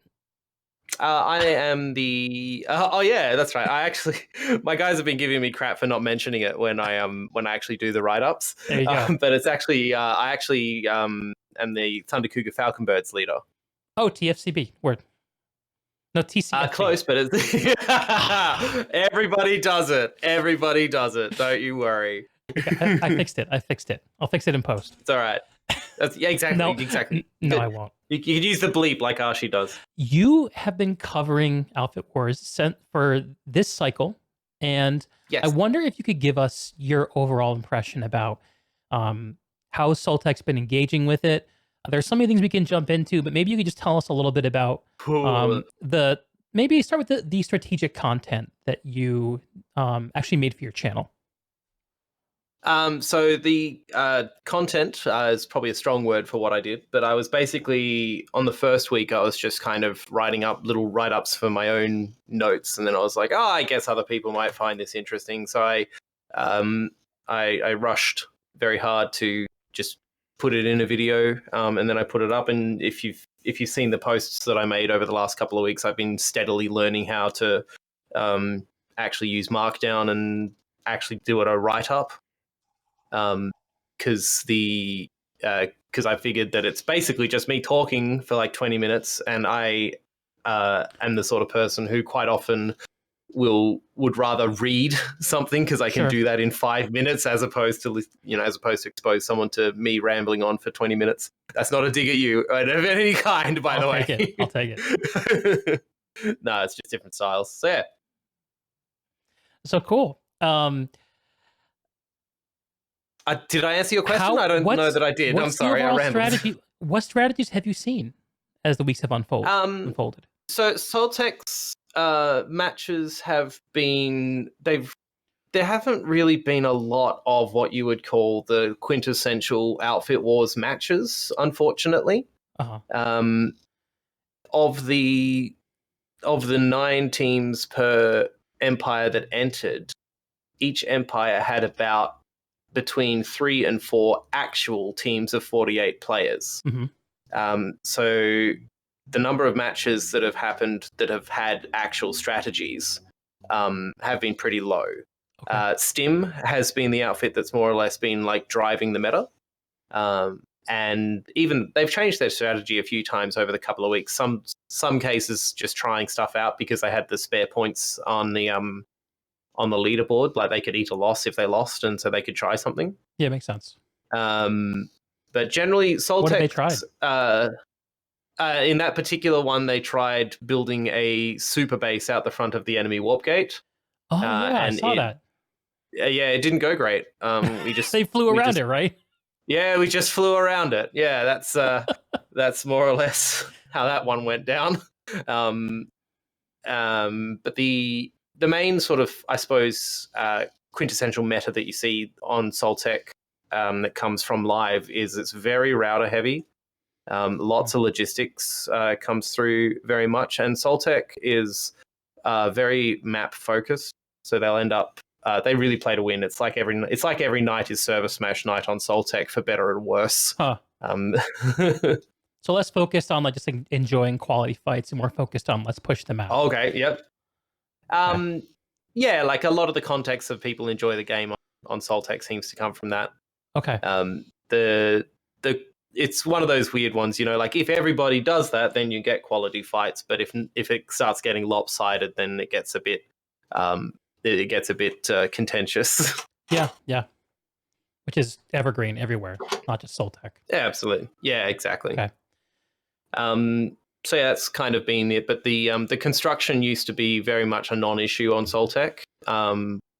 Looking back on previous Outfit Wars and last year's Outfit Wars, and it's definitely crept in over the course of the couple of weeks. In some cases, we've had entire outfits complete. Yeah, like that strategy that Stim did. Another team tried that in a regular match, which was ASZH, and they got eliminated as a result of it. So they didn't even cap their home relics. They just had 48 people trying to build a base in the center of the 4 home relics. Like if they had the North Warp Gate, it was A, B, G, and H. And they just gave up a lot of territory so that they could try and build a base there, and it didn't really result in points. Okay. So, yeah, construction playing. It seems like would it be accurate to say that construction's played an overall larger role in Outfit Wars than it compared to similar size conflicts do on live?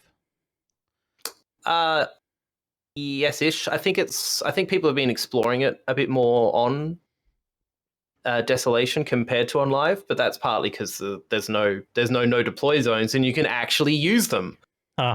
Whereas, you know, like on live, there's the no deploy zones are so big, it's sort of like go build. You can go build in the mountains, but you can't build near a base. Go build. Leave us alone. We're going to play Planetside. You know, like yeah. That's been interesting to see.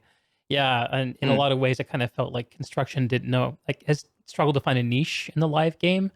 One of the things that with Outfit Wars I think is really cool is just to see it like the new things happening in the Planetside formula. It feels like in a lot of ways. I think it's a good overall. I think Outfit Wars is like there's a seed of a good idea there in that it's something for outfits to work towards. It's like a kind of the closest thing I think Planetside will probably come to an end game. But we're trying to find a workable version of that. The devil's in the details, right? Yeah. This season has been quite the learning experience, it would seem. Right. As an outfit leader leading TCFB, right? TCFB. You got it. What have your learning experiences been with marshaling 48 people through this? I think our experience, I might fold in some of last year's experience as well, because we've kind of always been this weird outlier of a group. Because last year, Soltech had a freak accident in the second season of Outfit Wars where like no Vanu outfits signed up. There were massive Zerg fits on Soltech at the time, and then they just vanished or they didn't sign up. So our outfit at the time signed up. Bit of a like, oh, whatever, we'll sign up and see how we go, even though we're really not going to get anywhere on the scoring system because of how it was. And then no one else signed up and we came second with like 10,000 points, which was criminally low compared to the other outfits. And then I had a very stressful week. I had a very stressful week that week because we only had about 10 players at the time. Oh my God. time to go on a recruiting drive. So well, how did that? in our case, oh, sorry, you asked. I was gonna ask how that played out in season 2, in the second cycle, I guess is what it was called. Well, our outfit's kind of fortunate in that we're basically a launch month outfit, Okay. and we all existed on Briggs for years and years and years, and we're more or less the same core group of people now that we were then. Mm-hmm. And part of the territory that comes with that is we've just got really deep friends lists. And so we were able to get a crew together for that particular outfit war last year, which was good. And then people actually enjoyed it, and they kind of hung around to keep playing the game. So Outfit Wars was a good sort of reinvigoration of our community. But I definitely would feel like we're an outlier in that regard. I see. Compared to what I've seen other people say. And then this year, I'm sorry, I've taken so long to get to answering your question.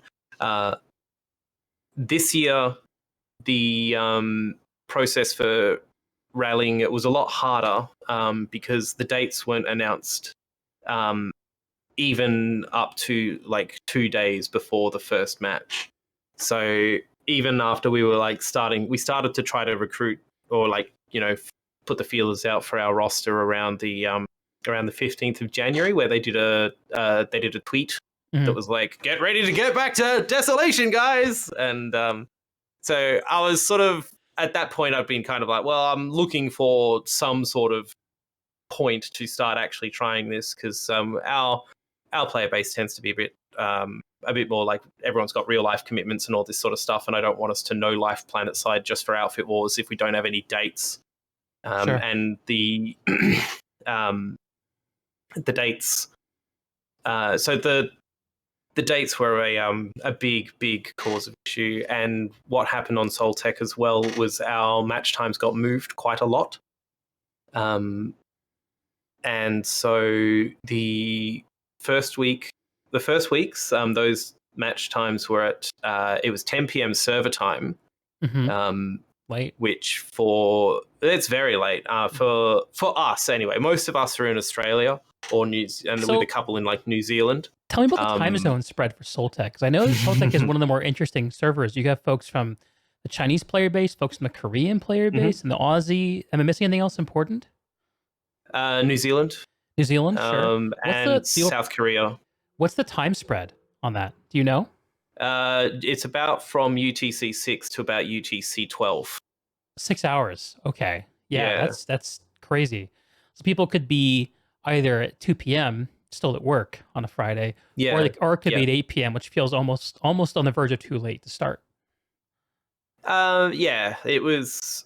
I think at that point in time, though, I don't think they had a lot of data, and that was the matches were sort of announced with that time in week 1 when we were ready, when those matches were upcoming.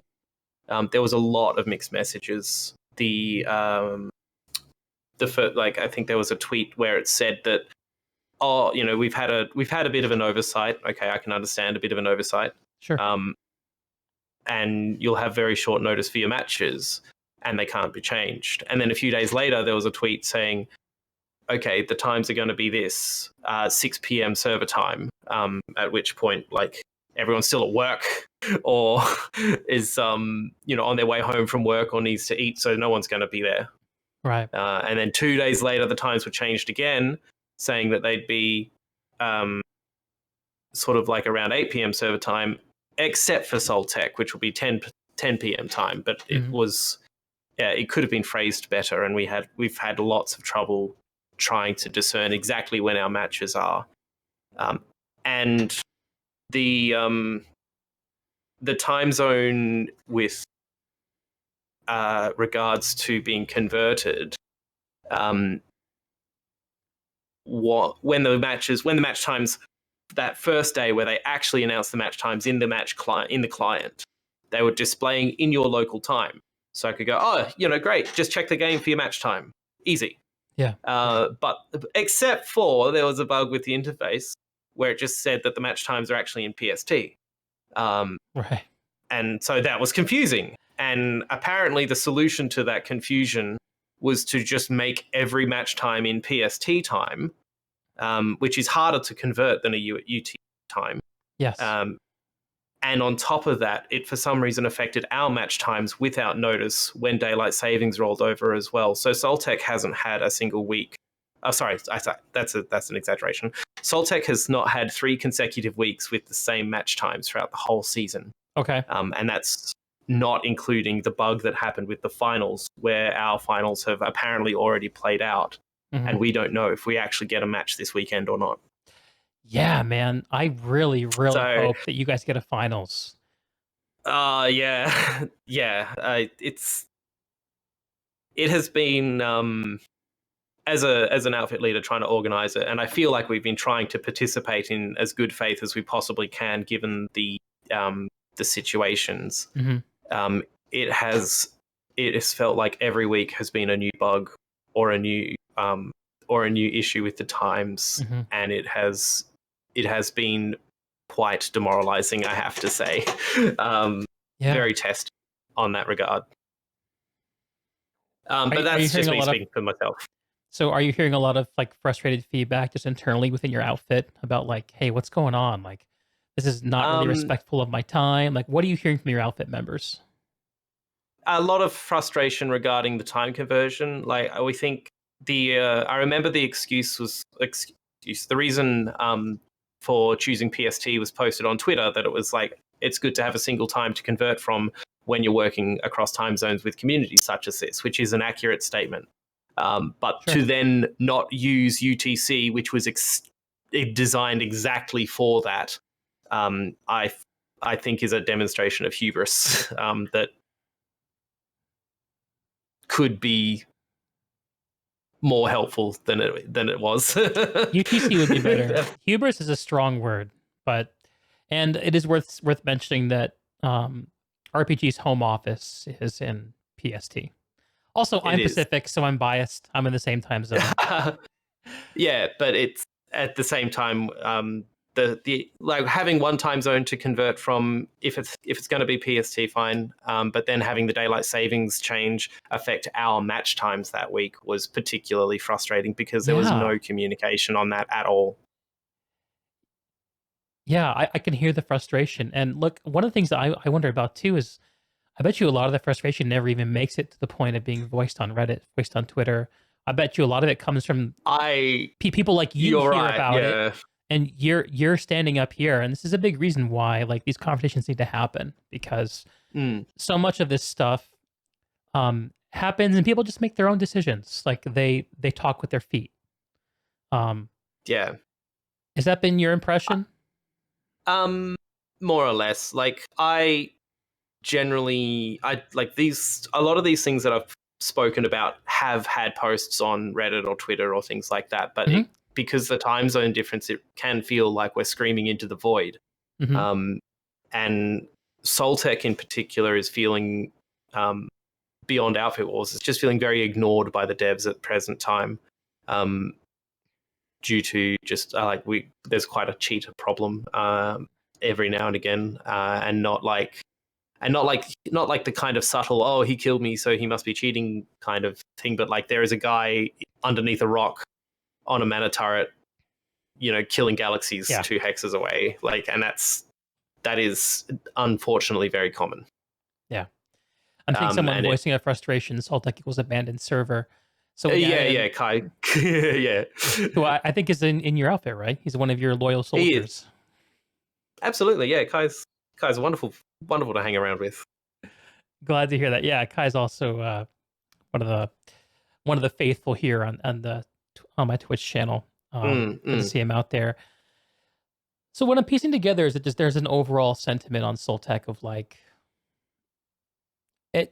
you're like kind of last in line for the help that you get that's needed.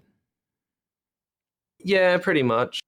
And that's like, I haven't even gotten to the non-English speaking community, like a lot of the Outfit Wars problems as well were compounded because it is harder for them to get the information regarding the matches and things like that. Like, we get all the blog posts and stuff like that, and we know to look on Twitter and things like that. A lot of those guys might not necessarily have that access to information, and they need to find like a shadow broker so that they can they can find out what's going on, Right. this sort of thing. Like there was a lot of confusion with the bug relating to the finals match on Saturday, because the game just rolled it over and said, congratulations, your finals match is in 3 hours. Most of us just sort of looked at the original blog post, were like, that must be a bug because it clearly says it's on the 27th. But a lot of the outfits did, and successfully, mind you, scramble very hard to fill their rosters on that very short time zone. And now what's happened is the results of those matches. What happens is the match that happened going to stand, or is there going to be a rematch? Like our outfit didn't make it to our match because 3 hours is just not our style. Like we can't do that. And yeah, like but the unfortunate side effect of it was it kind of was a bit of like a cherry on top of frustrations. And a lot of, I think there was definitely a sentiment of people feeling a bit done with the whole thing, which is a shame. I understand that it is an alpha, and a lot of people have been throwing that one around. But I think given that it's the second alpha now, if they keep making these sort of mistakes that drive outfits away from participating, even if they are really trying to, eventually what will happen is they might iterate onto an extremely good system, but no outfits will be playing it because they burnt so many bridges to get there. So yeah, sorry, I've been very doom and gloomy on it, because it has been a frustrating experience. And that's a big part of why I asked you on, man. There's very clearly some pain happening, and particularly there. And in order to work through these things, we got to talk about them. So that's fair. Tell me a little bit about your perspective on these issues from the best you can tell from the non-English speaking part of the Soltech community. That can those issues, I think, I don't really like to speak for people who aren't myself. Understood. Like, let's put an asterisk on this. Like, I actually would love to talk to someone from that community, but I don't know who to talk to. If anyone has a suggestion, hit me with it. You would want to talk to Motong of YLBT. You can probably get in contact with him via Time Trooper, who is the leader of Last Ravens, which is one of the other English outfits on Soltech. Do me a favor, could you just DM that to me on Discord? I'll DM that too. Yeah, sorry. Right. Yeah, sorry. Much easier to check if it's card. Yeah. In the meantime, though, what's your impression? What have you heard? Well, haven't you seen the review bombings? Yeah. So, in addition to all of this, Soltech had probably what is hopefully the first of many disqualifications regarding match fixing. Yes. But part of the issue is that that's another sort of thing where I feel the server's unseen, if that makes sense, because a lot of those ones were even more blatant than the famous Connery match, because it was all three factions were in on it. And the match I'm referring to specifically was match 5 and round 4. But it occurred in other matches what happened that week as well. So the three outfits involved basically didn't fight each other. One outfit took their home relics, and the rest of them they used Sunderers, and they were trying to spell out unfair DBG. Whilst the map turned up, and a lot of outfits did it that week. A kind of protest, exactly, and that was a protest against the ban from RWCN and BMLX, which occurred the week prior. Which was, sorry, I'm going to get this hair out of my face. Fix it, man. All good. I can't win. Anyway. That's why I shaved it all off, dude. No more hair problems. I don't know. I'm enjoying it while I got it. You seem like a guy who enjoys your hair. It's more like I'm constantly caught between like I have to do something about the hair or I'm too lazy, and eventually I just see a photo of myself that I really hate and then I do something about it. But that'll take a while. Fair enough, man. I've been there. So like, how much detail do you want on this particular sequence of events? Because I could probably go for about 15 to 20 minutes. Can you go for 30? Let's do it, dude. It's the old tradie thing. It's a 10-minute job. I can make it last all morning if you need. That's how I get work done, baby. Let's go. That's right. So round 3 involved a match between AMXE, Blue Moonlight, and RWCM. AMXE is like they're sort of they were the favorite for Soltech. Basically, they're a South Korean primarily outfit. They're actually quite they have a lot of people from all around the Asia Pacific region as a result, and they're probably the closest thing that what a lot of people would call a stack fit. Okay. And so they were the favorite, more or less. And Kai wants me to spill the tea. Oh God. You love hearing about issues that don't involve ringers, Pibble. I am going to disappoint you so hard. A couple weeks ago. So anyway, a couple weeks ago, I signed off my show saying we'll be back with more Planetside content next week if there's more Planetside stuff to discuss. And Kai said, I'm going to go create some drama so we can talk about Planetside again next week. So it's all part of the plan, I think. Yeah. So about AMXC, the stack fit versus RWC and Blue Moonlight. RWC and Blue Moonlight. So both of those outfits are primarily Chinese-speaking outfits, and a lot of that sort of community congregates on. There's a Chinese forums or 2 apps or something because they have to have a different social media. Yeah, because of the Chinese firewall, right? Correct. Weirdly enough, Planetside is allowed through that. I have no idea why. But so in that match, it looked like there was a double team, and this had happened the week after the R18 Pigs recursion match. So they just posted the unspoken code of conduct, and what happened as a result was that people submitted information from like Archie's streams and streams of the players on the RWC and BMLX teams, sort of basically saying, okay, this is the collusion that you're talking about. Are you going to do anything about this?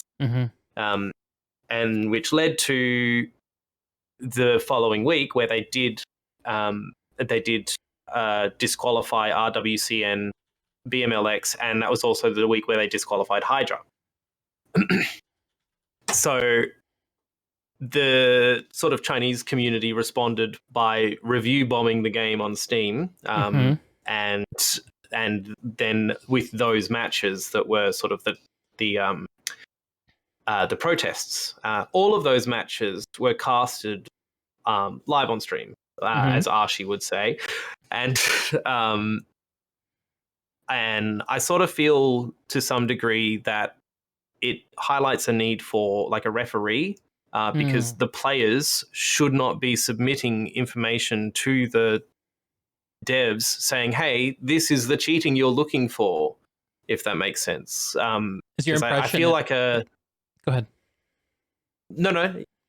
Is it your impression that it's that information that led to the disqualifications? Correct. And so that match with the RWCN, AMXE, and BMLX just... like if you looked at the stats, it was pretty blatant. It looked like a double team, but that's the trouble. Is what's the difference between a colluded double team and just 2 teams fighting the stronger outfit, which is the strategically wise thing to do. So I think that match was probably like much of a harder call. And so what happened the next week was, as a result of the disqualification, it actually had a lot of effects on the server's outfit war ladder as a whole. So because BMLX got disqualified, the NC ladder as I mentioned, had very few actual teams. A lot of teams were ghost entries. There was one outfit that somehow entered even though they only had 16 people on the roster. I have no idea. And so they then followed those protest matches, which were more egregious examples of what I would consider match fixing according to that code of conduct. And I actually didn't, like, because I've been doing the write-ups, I sort of only picked it up when I went to do my write-up the following week. And I felt like I'd been taking crazy pills and I was screaming into the void that no one else had seen that and raised that in any sort of capacity. And it sort of made me feel like, well, hang on, I shouldn't be doing this. I shouldn't have to raise a flag to say, hey, this is the collusion that apparently is against the rules. You know, I'm a big believer that if you're not going to enforce a rule, then don't have a rule. You know, so the feeling is the match that got the attention is one where we know there was a complaint filed by correct, the supposedly players, yes. victimized team, and you saw instances where you think you saw that behavior happening, but no one was reporting it, and so no action was being taken. More or less, yeah. It sort of followed on. I think like that original match where the ban happened. I think there is wiggle room for that discussion to be one way or another, which I think is a side effect of. I think to some degree that's a side effect of what that code of conduct kind of brought on, is that more people are going to go referee. This happened, you know, rather than. And looking for that sort of looking for that kind of thing to have occurred, whether it may or may not have. It's how do you tell? Like, it's how do you tell the difference between throwing and playing badly? You know? Yeah. We're all trying to figure that out. Yeah, exactly.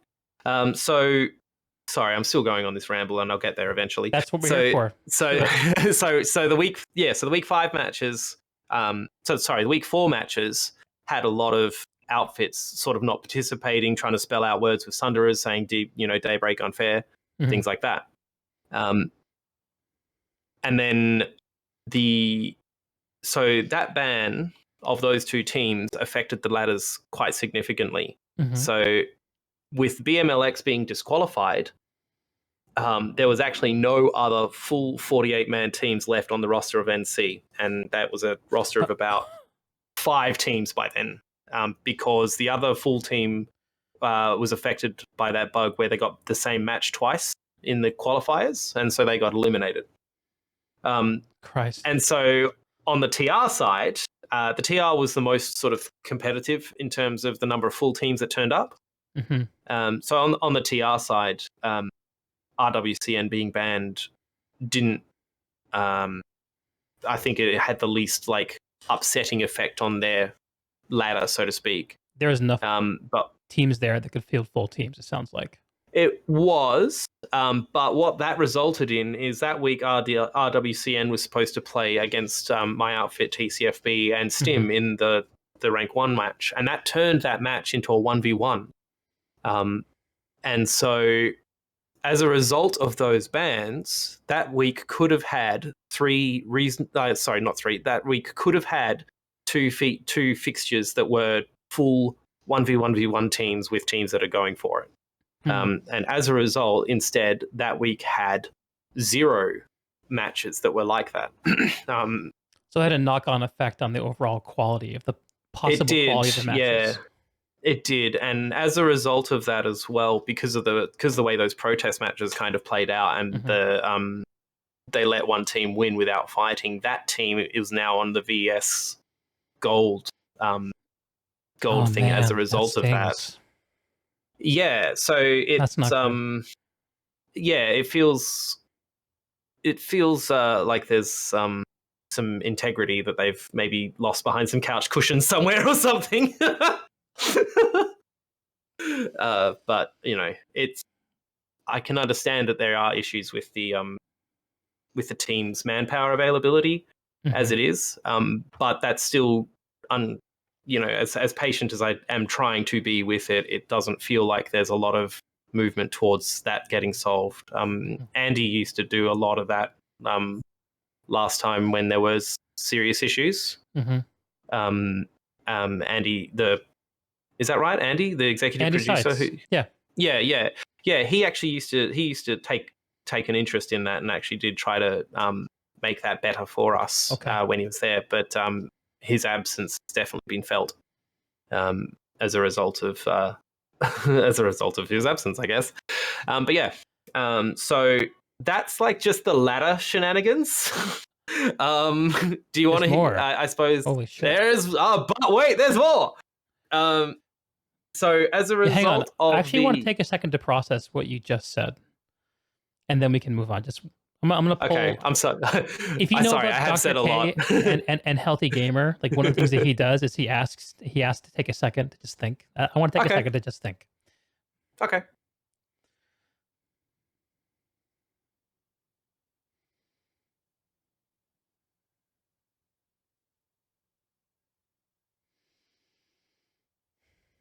Okay.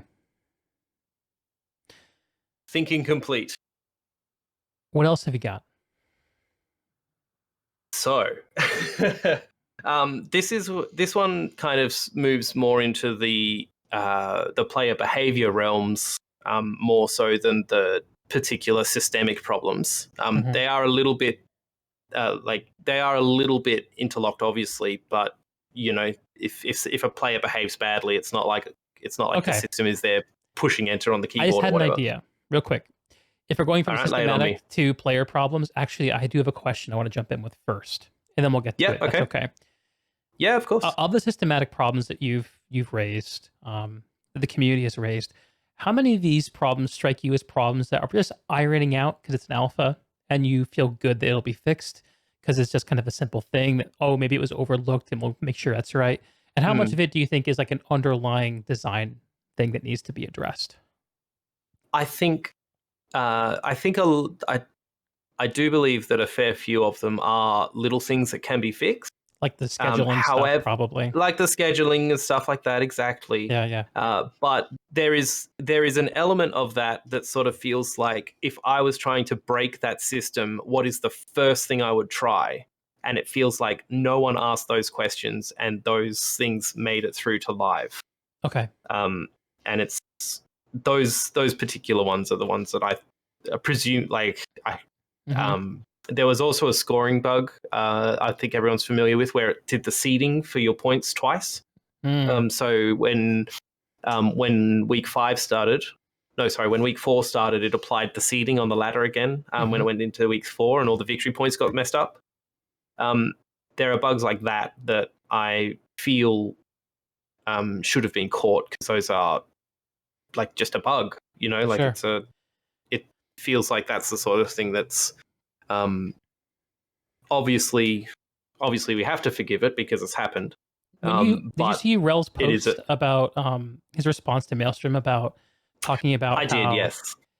He admitted that there's some things that should have gone live that didn't, and that they're setting a pace that's unfeasible. Do you think that those comments were addressed at things like this? I would not be able to say. I think How do you feel? Do you feel spoken to? It's like I'm asking you, like, you as a person, like you're an outfit leader, a bunch of people who have to deal with this stuff. It hurt you guys to deal with it. It hurt you because you're getting feedback from your guys and gals. So like when you read Wrel's post, do you feel like, oh yeah, he's talking to me, he's speaking to my issue?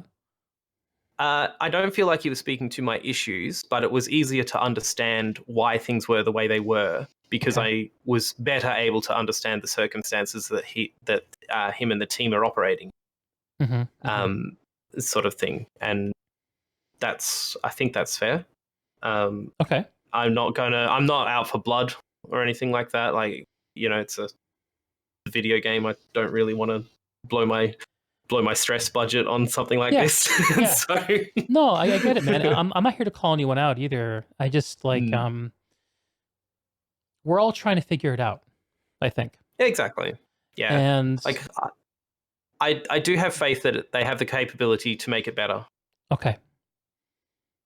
That's important. Like that's an important thing to say. I'm not sure if everyone feels that way. Is it a common sentiment within your outfit, or how do you? Is that a personal thing for you? I don't really poll my outfit to see if they share my values all that often, but it does seem like that sentiment is fading to some degree. Okay. But that's obviously, that's a hot take. I haven't really got any actual information to back that up. Actual information is overrated. Yeah, man, let's talk about feelings. Well, I mean, at the end of the day, everything that happens passes through all of us as humans.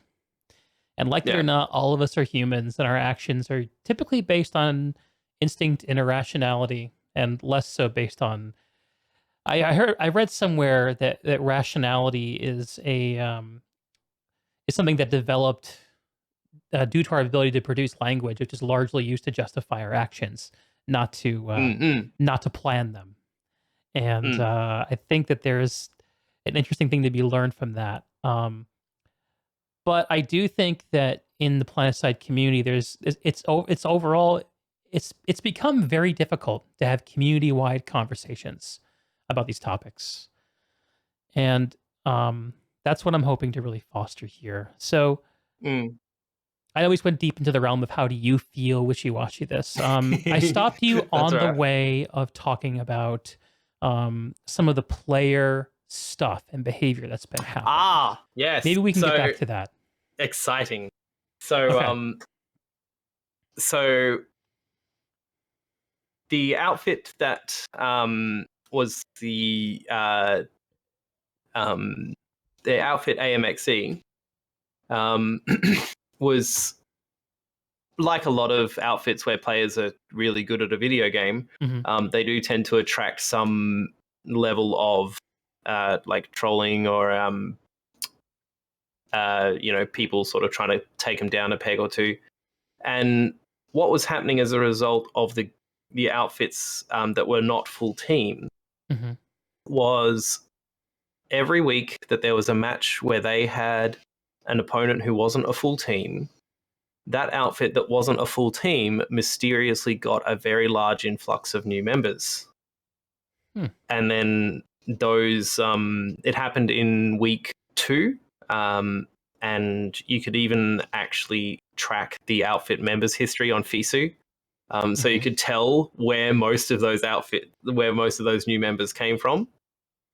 And so what was happening was almost every week, if there was like an outfit that had not been bringing a full team, that outfit would then get a very large amount of applicants for that week because people wanted to continuously, they wanted to play against them just so that they could make it harder for them in the competition, if that makes sense. And some of those had it out for those players were using those underpopulated teams as vehicles to get to the enemies.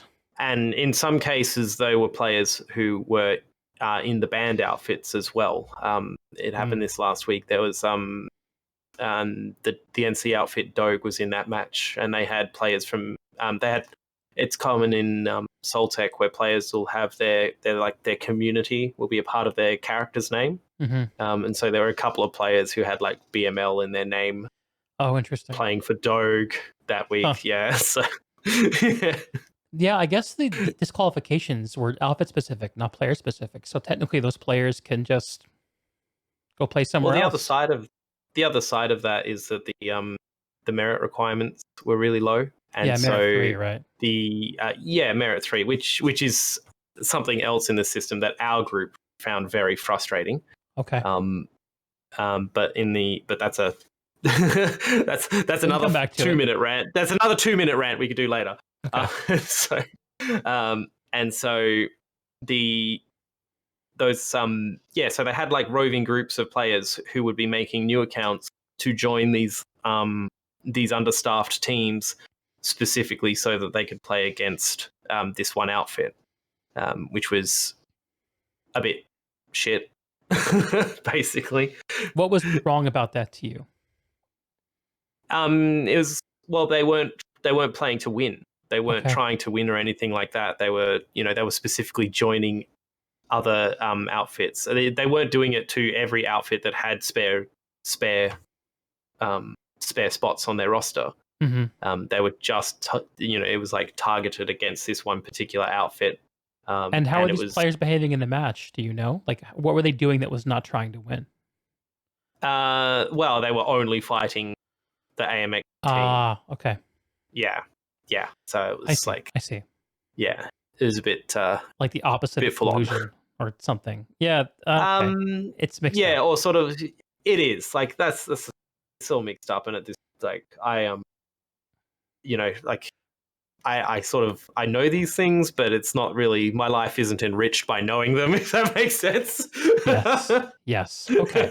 So without getting too much into the details, so players who were using the system, using Outfit Wars as a way of taking it, as a way of targeting, griefing, essentially Outfit Wars, the whole, I mean, it's in the name, right? It's supposed to be about your outfit, taking it to into the competition and representing your outfit. But because of the low merit requirements, I'm guessing there's a problem with signups that allow people outfits with not enough members to actually commit to the outfit war. The way it was your outfit had to have 48 characters in the outfit, but it had no checks for activity. So if like our outfit was able to sign up, we have about 120 or so characters in the outfit, but our activity at that point in time when we signed up was probably about like 20 to 30 players in the last 30 days. So they have had a post since explaining how they're going to address that in future, and I hope that does solve a lot of problems. That seems like it's in the realm of stuff that can be fixed. Yeah, exactly. Okay. But it's still, there's an interesting underlying problem of like... Correct. How are people using outfits, and how do you make sure people who are playing in Outfit Wars are engaging in a way that's good for the format?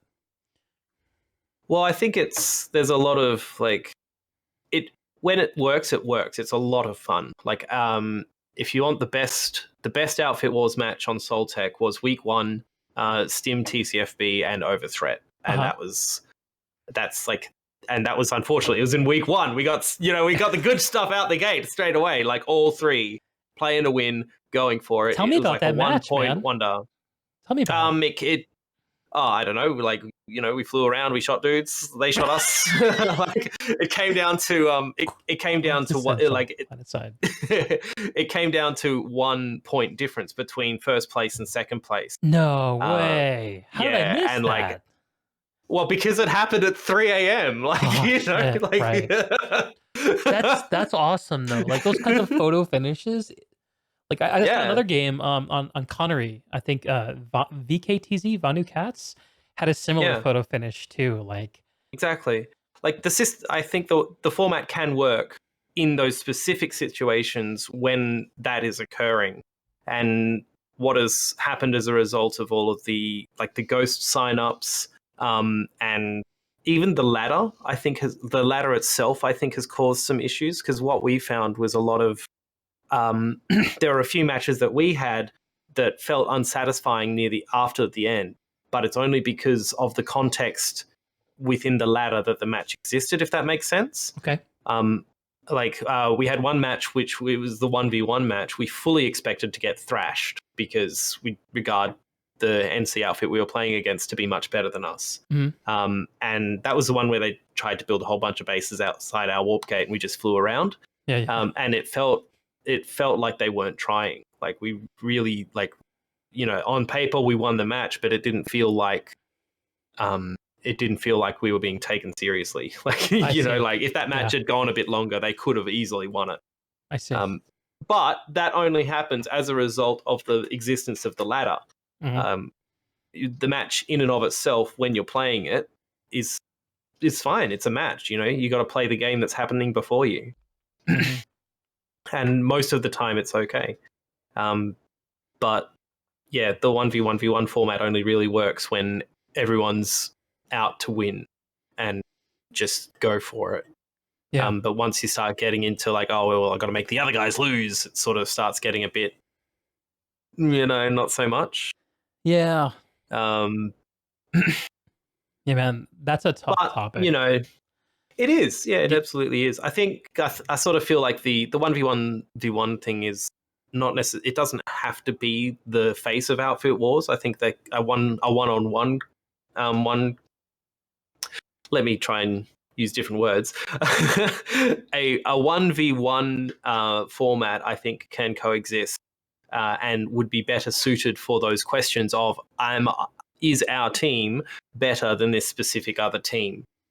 Whereas I think the 1v1v1 format, what I enjoy about it is it feels like it's quintessential Planetside.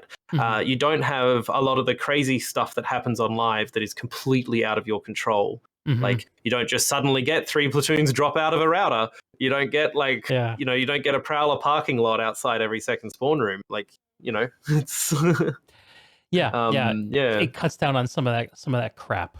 Yeah, like the stuff that you can't control that can sometimes be a bit unfun. That's less present in Outfit Wars, and even if the enemy choose to do that, it means that they are making a sacrifice in some manner of their manpower that you can then try to exploit. Like, I think the format's got potential, but I don't think it should be considered to be like a real competitive thing, because Planetside as a video game, I wouldn't say is competitive or fair or balanced. But it doesn't need to, like, I don't feel it needs to be what it is. Do you think Desolation can work 1v1 as it is? No. Okay. No. No, because there's 9 bases and the warp gates are in quarters. So it just, if it's not a lane, I don't think it will work 1v1. Okay. Yeah, I think about that, and I think, like, what's the effort that would be required to spin off a sister continent to Desolation, call it Paradise, and make it a 1v1, Well, they had the Battle Islands. Like, they had the Nexus in, like, 2013, 14. And there was discussion. There was people who were, like, pretty pie-in-the-sky ideas at the time. But, like, change it so that the continents actually have a lattice as well. And so that you... and then you can have shortcuts across the continents that are the Battle Islands, which are usually just more of like a smaller population, so you can just get like a 1v1v1. A 1v1. God damn it! I keep saying that, getting it wrong. I keep calling it Overwatch whenever someone abbreviates its OW. Yes. I can't. I do that too. My brain is just fried, dude. It's all good. Yeah. It's hard to talk. It's hard to talk live like this for a long time. I've been doing You're doing a great job. Actually, I have been live for the last 5 hours. So yeah. In one way or another. Hey, Chuck Baller. So yeah.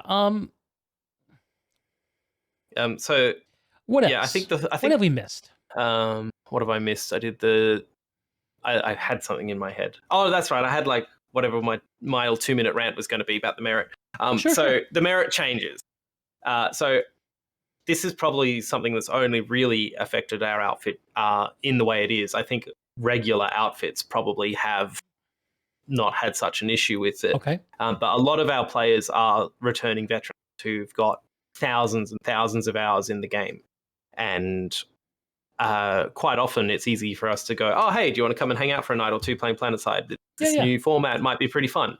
They go, yeah, cool. And then because most of them have, jobs and lives and stuff like that, it might be harder for them to find, like they do have, like, again, with the match times. So now you need to give them a time so that they can actually plan. But then on top of that, I also have to tell them, oh, BT dubs, you have to grind out this merit 3 thing. It might take anywhere between 3 to 6 hours, depending on if our faction is winning that night, which in our case on Soltech, VS population has been getting pretty spiky recently. It goes between like 25 to 30 on some of the peak nights. Okay. So yeah, I think it's I So think, pretty, and on pretty top, uneven, and it's a hard ask for people who just are returning veterans who want to just check it out. It's like, yeah, exactly. you want to just check it out. You don't want to. You're already a member of the outfit. Like, there's no question Yeah, about whether this person belongs to your outfit or not. So correct. it Yeah, sounds like the merit system is not for your use case for a planet for not an outfit great. that's been No. around since the launch and has a bunch of people who are always coming in and out of the game and don't change outfits. It sounds like. So the merit thing Yeah, is a barrier that stops people from actually experiencing it. yeah. I think that's kind of the probably like the final thing that I've been ranting on about Outfit Wars, Uh-huh. unless Kai's in the chat and has got an itemized list of my various grievances that he's had to put up with me bitching about the last 6 weeks. Okay. The words. Merit? Merit, thank you. Yes. So the part of the issue with the merit as well was that they changed it so that it zeroes your merit when you leave an outfit. Mm-hmm.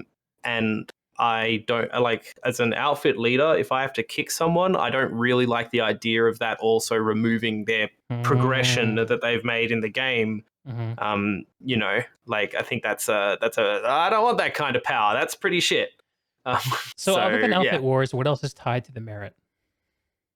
Tactical deployables, caltrops, the hard light canopies, the cordium bombs, and there's a couple of extra little unlocks that you can get, like the Daredevil. No, the Daredevil's a different. That's a different currency. It's mostly tactical deployables, and the Colossus upgrades are all handled by merit, and you can use merit to purchase boosts and cosmetics in Sanctuary as well. Right.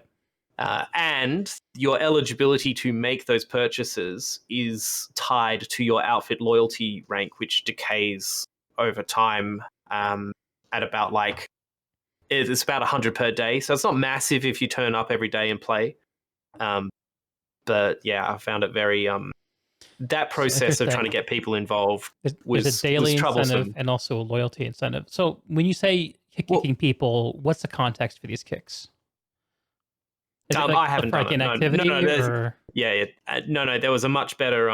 Igo Raw did a video about it, which was much better explained it when the change was actually made, and that was in early February. Okay, and what did he have to say?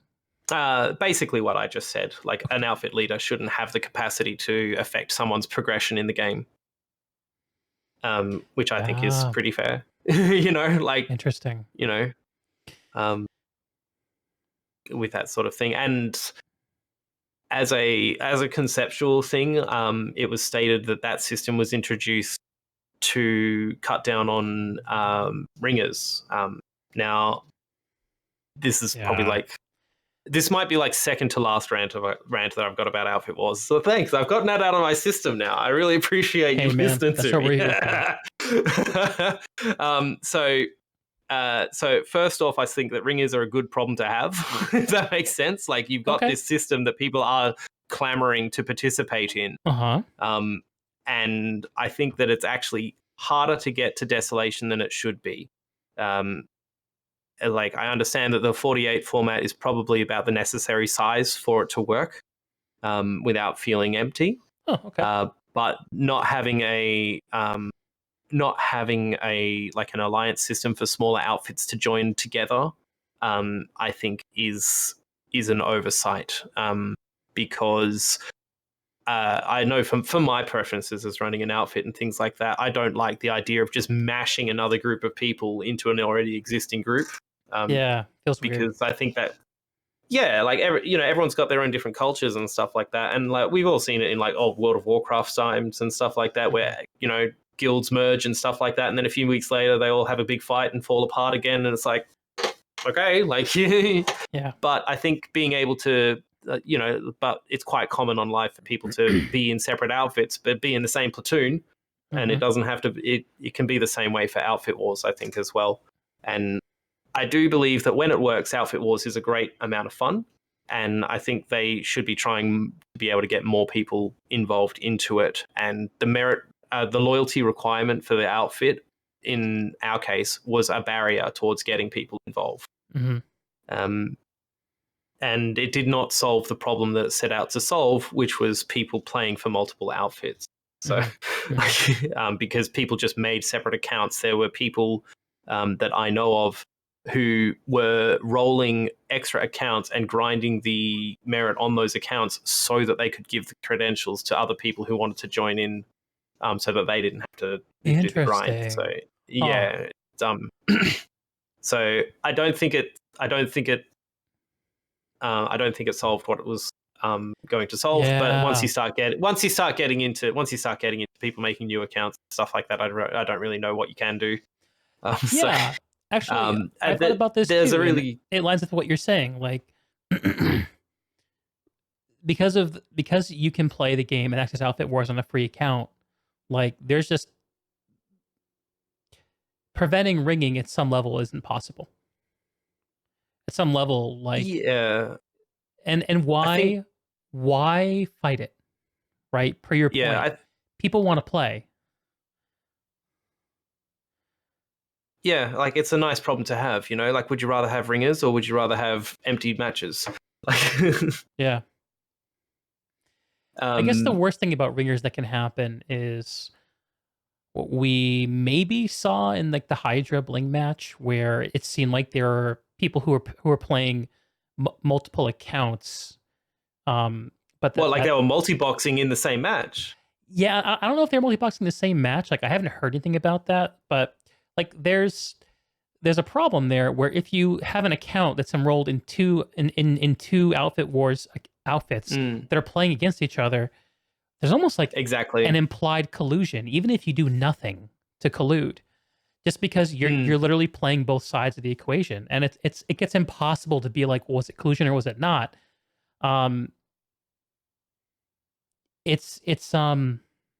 They sort of addressed that, I feel, with the way they were handling the new signups. So the new signups that they said that they were going to do was you go into the enlistment phase, and when you sign up and it says your access is pending, and before you go from pending to confirmed, you need 48 people in your outfit to basically click a button that says, I will be there for Outfit Wars, so that you can confirm your ability to bring a team. And as a player, during that sign-up process, you can sign up for multiple outfits, but as soon as one of them gets confirmed, you automatically get removed from the other ones as well. And it is, like you say, a straight-up logistical thing. What happens if you're what happens if you're playing for multiple outfits and you have a match against yourself, or if you're playing for multiple outfits on your same faction and your matches happen at the same time? Like, you know. I want to call it something Pibble just said. Half of Bing and Hydra and this are the same people as a conflict of interest. The conflict of interest is a better way of saying what I was trying to say, not implied conflict of interest. I think that's apt. And I feel what you were saying, that prevents one account from signing up from playing multiple outfits, but doesn't prevent one person with multiple accounts, right? Correct. And I don't know how you would go about solving that, to be honest. Like, I have an idea, and it's the worst suggestion I'm going to make today. You ready for it? Require a subscription to play Outfit Wars. Boom. Ooh, we wouldn't have a team. I think I know it won't work.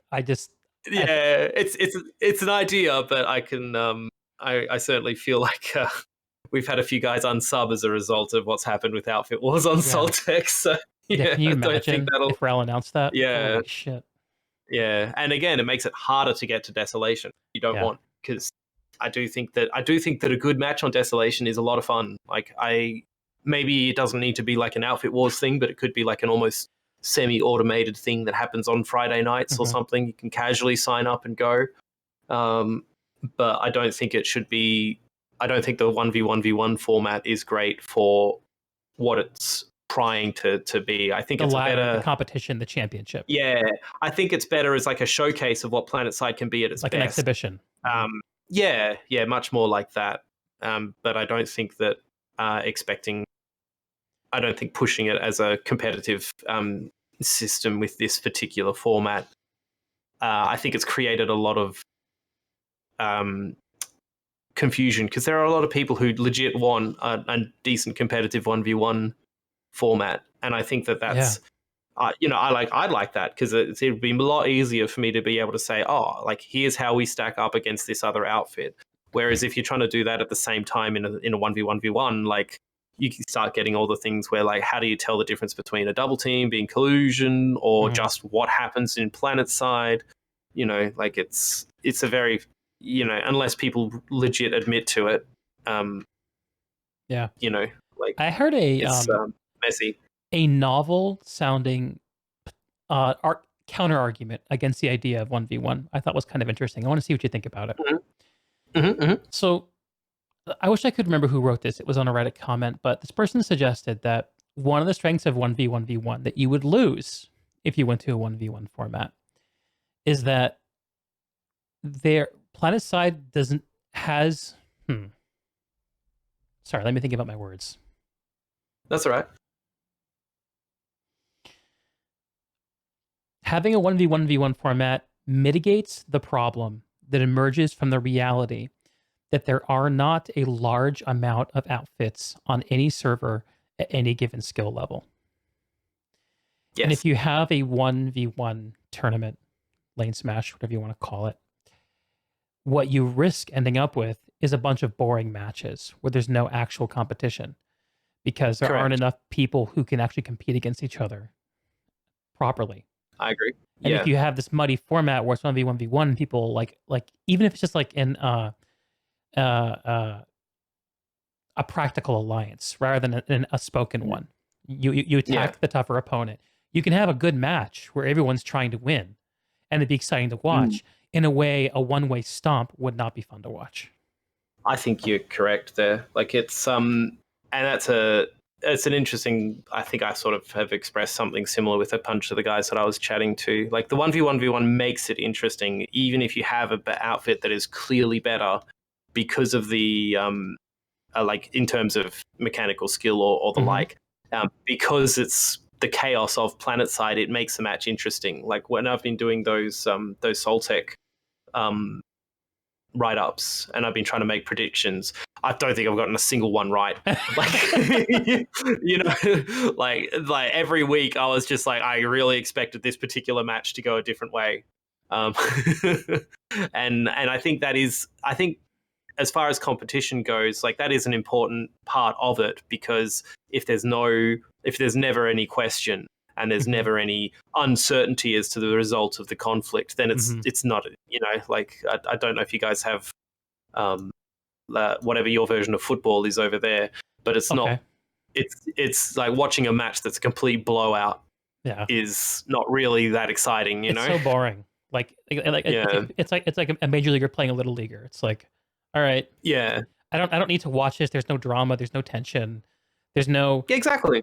There's no feeling of actually emerging interesting conflict. It's just like the result was written before anyone showed up to the field. Yeah. You don't want that. And the 1v1v1 is better for creating those situations. But it is also inherently chaos, which is what Planetside is anyway. Yeah. Sort of thing. So I feel like I feel like there's room for outfit wars in a lot of different formats in the game, just because outfits need something to work towards. Like, it certainly has reinvigorated our outfit having something like that to work for. Hey, we've got these matches that we're going to play. We went into it not really expecting that we were going to win. We were expecting silver. But because of what happened with the ladder and, like I was saying, the player behavior earlier, the team that we feel should have been in the gold wasn't in the gold, and it was us. And then because of, again, the issues with the ladder, the NC team we were playing wasn't under any pressure to perform, to actually win, so they could afford to play Kingmaker in 1 week, and then the next week they could almost choose their opponents based off of how the other team's ladders were going, sort of thing. So, like, it's chaos, and I feel like the ladder has created a lot of that, and I think that might be worth rethinking if it's even worth having a ladder, or even if it's worth trying to crown, like, champions, or whether or not again, outfit wars should just be like the tournament. Yeah, Yeah, I think it should be much more, at least in Outfit Wars as the format that it has existed this time round, I think would be much better as like an exhibition. And it's like it's good to show off the game at a good level like that, because a lot of the crazy unfun stuff that happens just as a result of the game being the game, it doesn't get, you don't see it on an Outfit War match because of the population limits and because the teams involved are unified, sort of thing. Right. Okay. Well, are there any other rants that we should air out?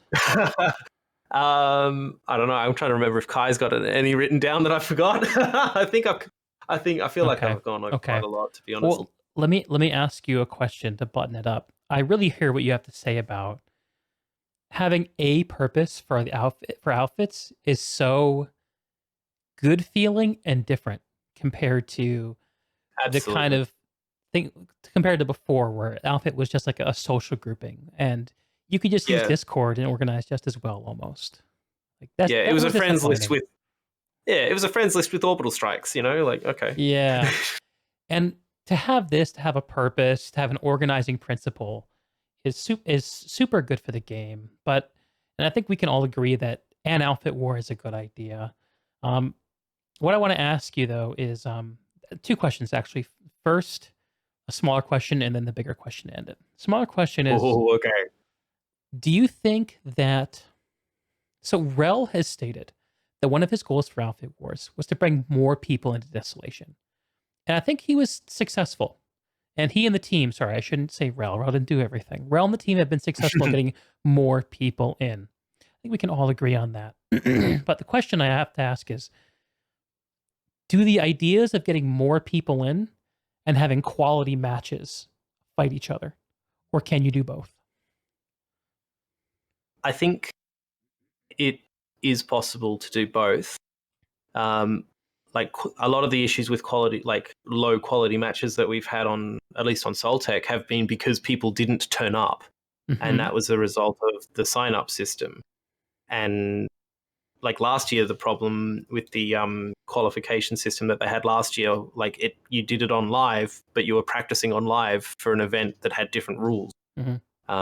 And so like the being able to actually play on Desolation each week this round has been much better, like much better. Even on the matches that we had that were a bit that we expected to be a bit like of a wash one way or another, we were able to still go in there with like, oh, we want to check this thing, does this work, and it was a good opportunity to get onto the map and get the practice that you would need to be able to become more competitive, which was something that we couldn't do before. Right. Okay. And in terms of, I think getting more players on is almost what you need to do to get the good matches at this point in time. I think the issue might just be that there's not that many 48 player outfits, and I think that something like a alliance system to allow smaller outfits access should be done. Like there's a lot of outfits that are sort of 1.5, 2 squad size who specialize in something, and those groups ought to be able to find each other and form a complete team. But because there's no, and they shouldn't have to, like in some cases, they shouldn't have to ditch an outfit that they've been together with for however many years. Right. Just so that just for one thing in Outfit Wars. Like we've seen some outfits that were formed exclusively for Outfit Wars on some servers, and those outfits are going to disappear after Outfit Wars is over. So it doesn't, and then has Outfit Wars even done the thing of giving outfits a purpose? If you're making an outfit just for the outfit war that then vanishes. Yeah. I know one of the most like the strongest outfits on Emerald that I've played with in the past was B-Way, Bushido Way. And they had to make an alliance outfit essentially to play in the outfit wars this time around. I'm not sure it's because they didn't have enough interest or because they wanted to be more competitive. I'm not sure what the reason was. But if an outfit like that has to do that, then what hope do like other mid-sized outfits have of being able to field the full? And well, there are I don't get the definitely sense, outfits. Sorry, I've Sorry, interrupted no. you. Continue. Go ahead and respond before I ramble on. There are outfits that size who did participate on Soltech on all three factions. Like there are outfits who, through whatever system of events, ended up signed up, and there are definitely ones that, even though they were signed up and they didn't have like that many people, they did make an effort to turn up and they did make an effort to play. Mm-hmm. Even with the smaller numbers. So I don't Right. think that there's any sort of lack of people who want to try. Mm-hmm. Like one of them was called, I always get their name wrong, Gansu Udon Honpo, which is like a Japanese outfit, and they turned up, they got smashed, but they had a great time. Mm-hmm. Like it's and I think that I think part of it is like Maelstrom was saying, Mm-hmm. you got to recruit. Like outfits have just got to recruit their guys because there's a lot of non-outfitted players out there. Yeah. And outfits and squad and platoon leaders are responsible for keeping more people playing. Like I can pretty comfortably say that I'm responsible for maybe 20 to 30 people consistently logging in and playing the game. Mm-hmm. And it sometimes feels like, because of like it feels thankless basically in the way the game is designed. And I feel like the devs should try to focus maybe more on keeping those kind of mover and shaker people involved, because they are the ones who will keep more people involved for the amount of time that you spend on them, if that makes sense. Yeah. This is something I've heard before in the past too. Like the game I think requires communities to make it sticky, and communities need leaders, and leaders need incentive and support and communication. Yeah, and I feel like the last year, like the escalation update versus Shattered Warpgate is a pretty good example of what happens when you focus one or the other. Yeah. And I think escalation definitely retained more players for longer because they focused on that side of the game more. Yeah. It's interesting. I had the opportunity to interview Wrel last year, and I asked him about the campaign mission system because at that point we'd only seen like pictures. No one had seen what it was going to look like in the game. I think I talked to him in like July or something, and we had a little discussion about like intrinsic versus extrinsic motivation. And at the time, I think Rel was kind of like, is extrinsic motivation actually good? Like, do we actually want that? Like, do people care? I mean, it gets onto the you're getting onto that philosophical thing, like, is altruism real or is it based in selfishness? Yeah, I mean, I guess the sentiment I got from Rel when I talked to him about that was that for him, he kind of seemed to communicate the sense that he thinks people play Planetside for reasons that are not about cert gain, not about getting. The core reason to play the game is not to get these kinds of log in and get your daily mission done. No one's going to log in to do that. People aren't doing that. I don't. I don't. Yeah, I think that's fair. I don't either. Actually, I only do the missions that are convenient for the way I want to play on any given day. And if I skip them, I barely notice because as a person with, a BR 90 whatever character, like certs are not that meaningful to me for most of the ways I want to play. And I'm a person who, if I want to, I can just buy stuff. Like I can just buy construction, whatever it is I need to do. So, yeah, I don't know. I'm curious where the campaign and mission system will go.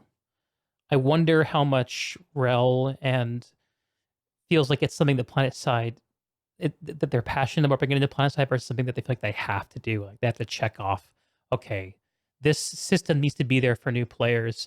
I think the idea of borrowing ideas that work in other games and bringing them into Planetside is something we can see happening there.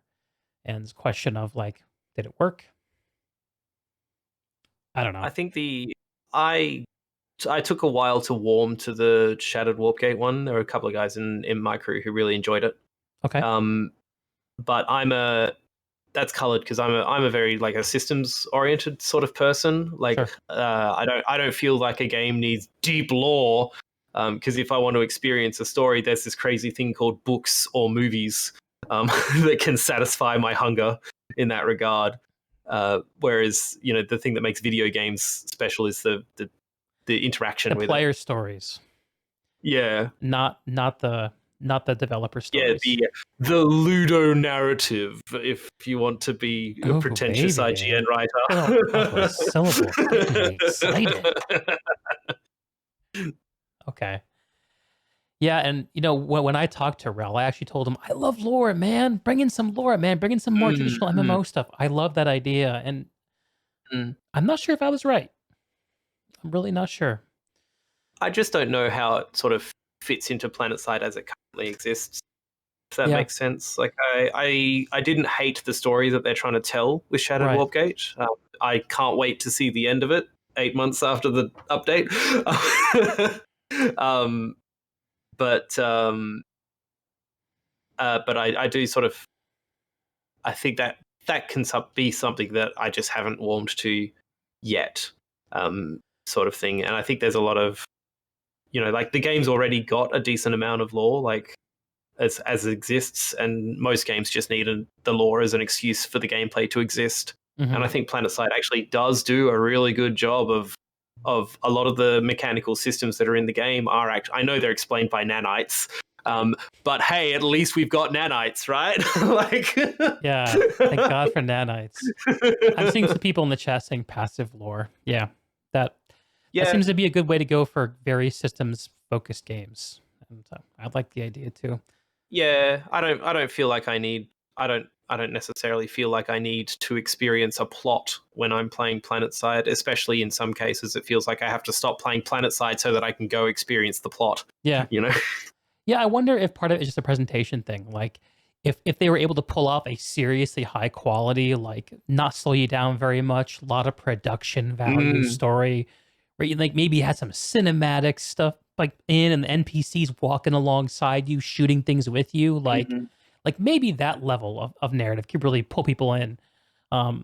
a way that PlanetSide traditionally hasn't. But what we have, which is you know some voiced over stationary NPCs telling you to go here and there. Yeah, it It's feels very like 2004 World of Warcraft, doesn't it? yeah, like it's in the in between space between um it's not good enough to make you care about it for its own self, and Yeah, it's not passive enough that you don't feel slowed down when engaging with it. Um yeah. I think like they're saying about the passive stuff is probably like it's almost like it's your yeah, little reward for exploring the world. yeah, yeah. Okay. Anything else to say about Shattered Warpgate? That was kind of a Um, tangent. Wasn't expecting you to go that yeah, way. that was an enormous tangent. I I'm actually so wanted to sorry. lead you. Okay, so actually, I wanna let you go. I've kept you on the hook for Okay, so long, but I have one final no worries. question for you, Lay it on me. and uh, it's simple. So you TCFB, in was Outfit Wars worth it this time around? Or in terms of our community and sort of building and rallying and us getting ready for it, yes, it was worth it.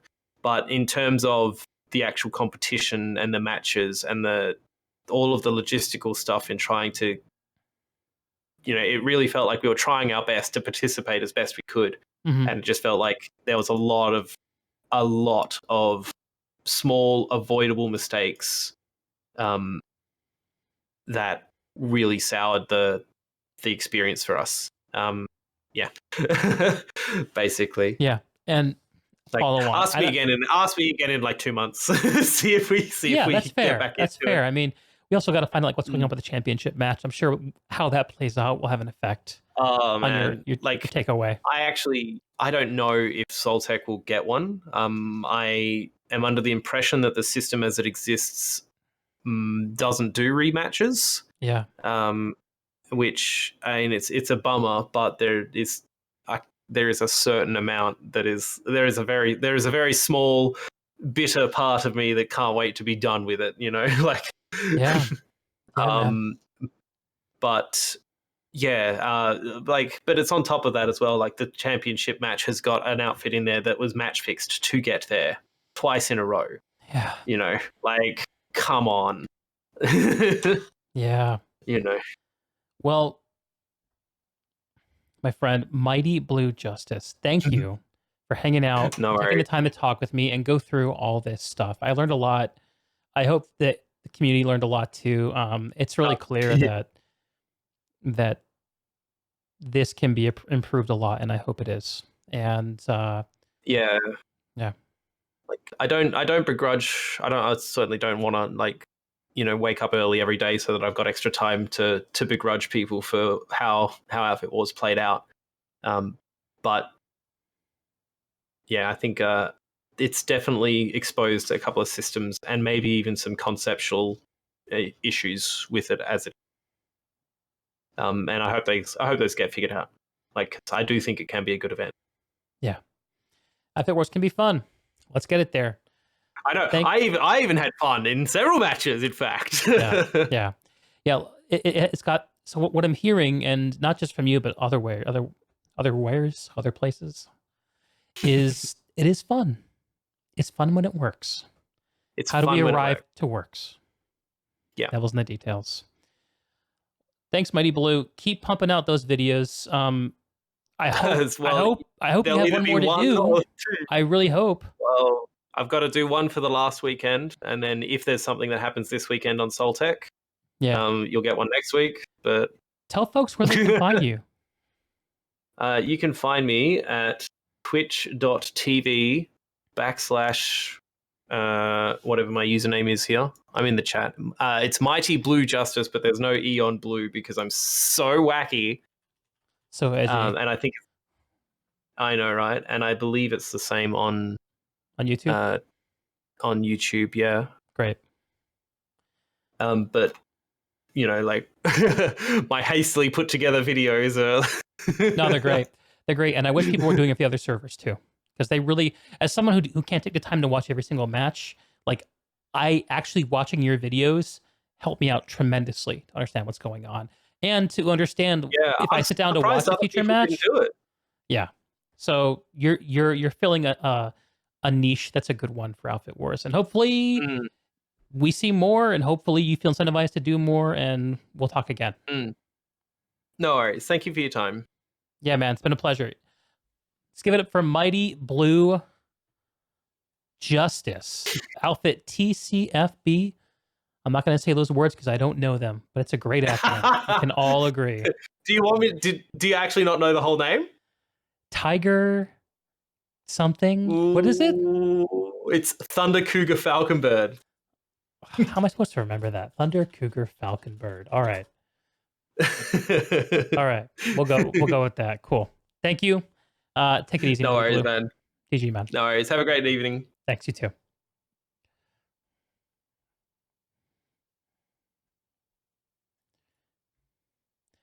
So that was Mighty Blue. TCFB. What is up?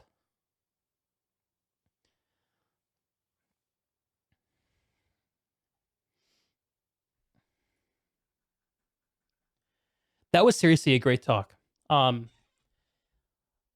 It's been really clear as an outsider that things have really been going down in a negative way on Soltech, but having the human story, hearing that the perspective of one outfit leader who's been in it from the beginning, like, you just can't replace that kind of perspective. And I'm really glad we gave it a chance to come out, and it's really good connecting with the Mighty Blue. Dude is legit. So GG. Thunder Cougar Falconbird. Thunder Cougar Falconbird. Am I saying it right? Pibble, this stream has been such a quality experience. I'm pleased that you're enjoying it. I'm trying to bring higher quality every time, and hopefully I'm managing that. For anyone who missed it, we just had something of an experiment, I think. An experiment on Cyrious' stream where there was a conflict in the Planetside community. We had both parties of the conflict on to talk it out. And we had a little bit of a community working out of a problem. Wrel says it was hard to watch. I can get that.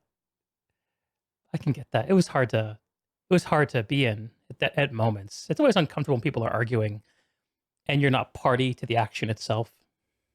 But man, I like that the Planetside community is trying new stuff, and it's natural that there's some discomfort, and I hope that the Tribunal becomes a thing and find a cool place for it.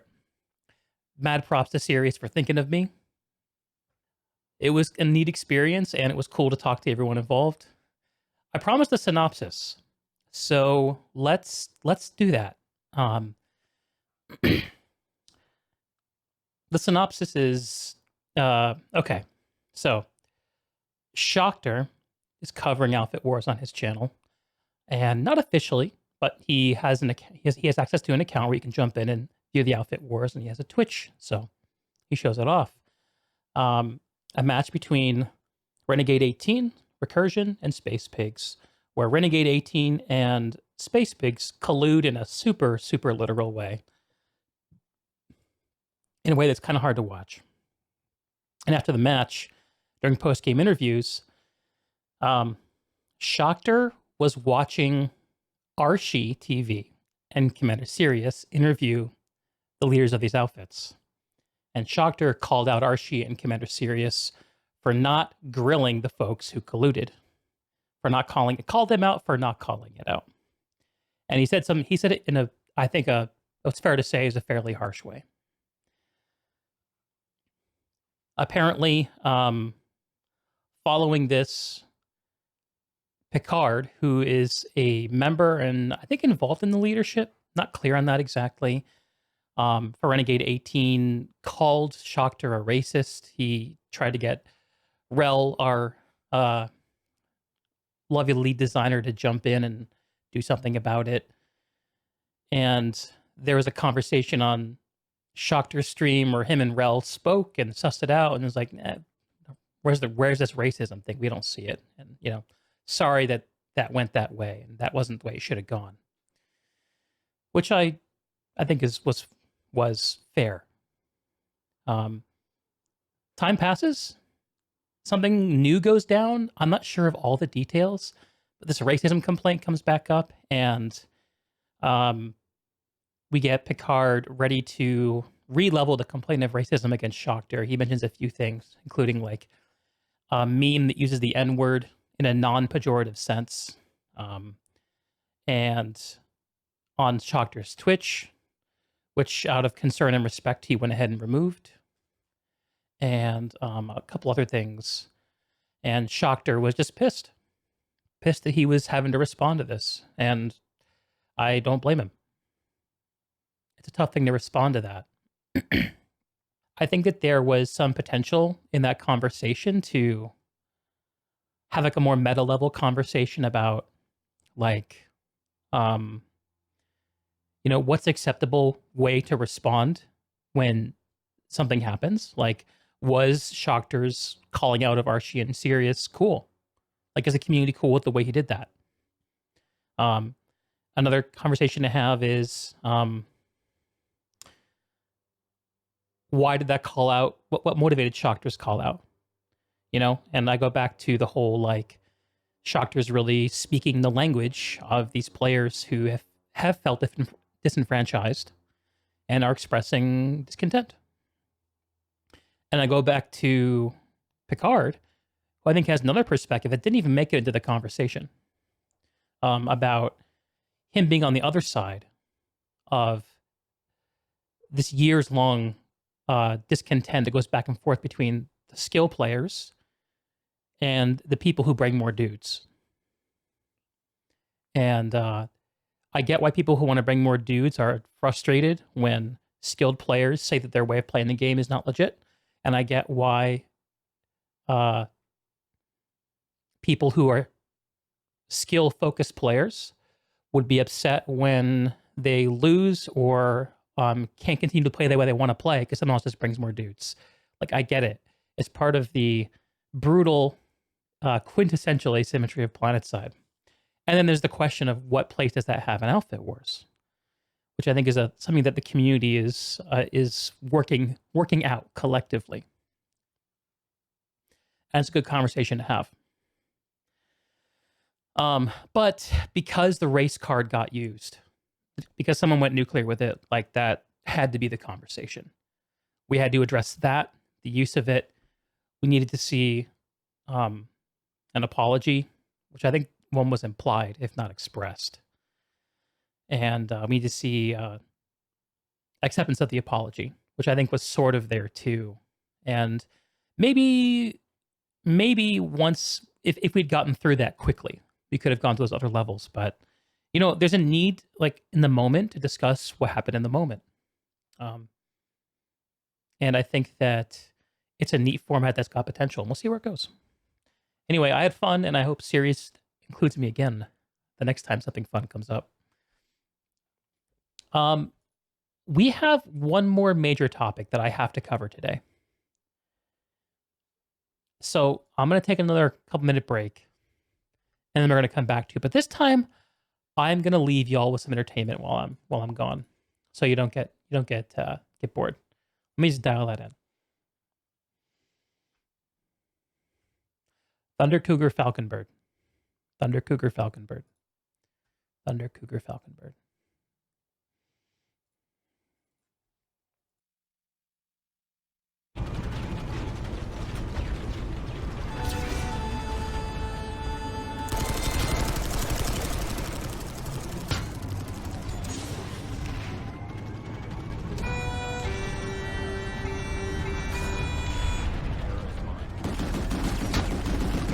I want to watch it too.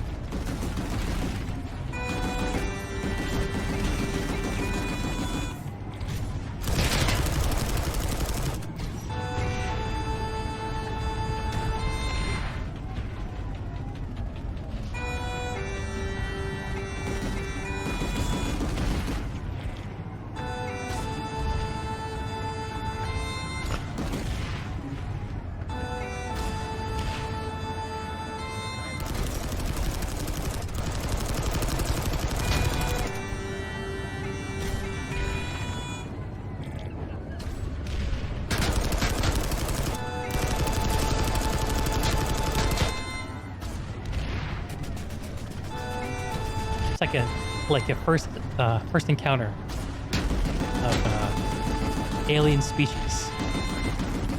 How do I communicate with this alien species?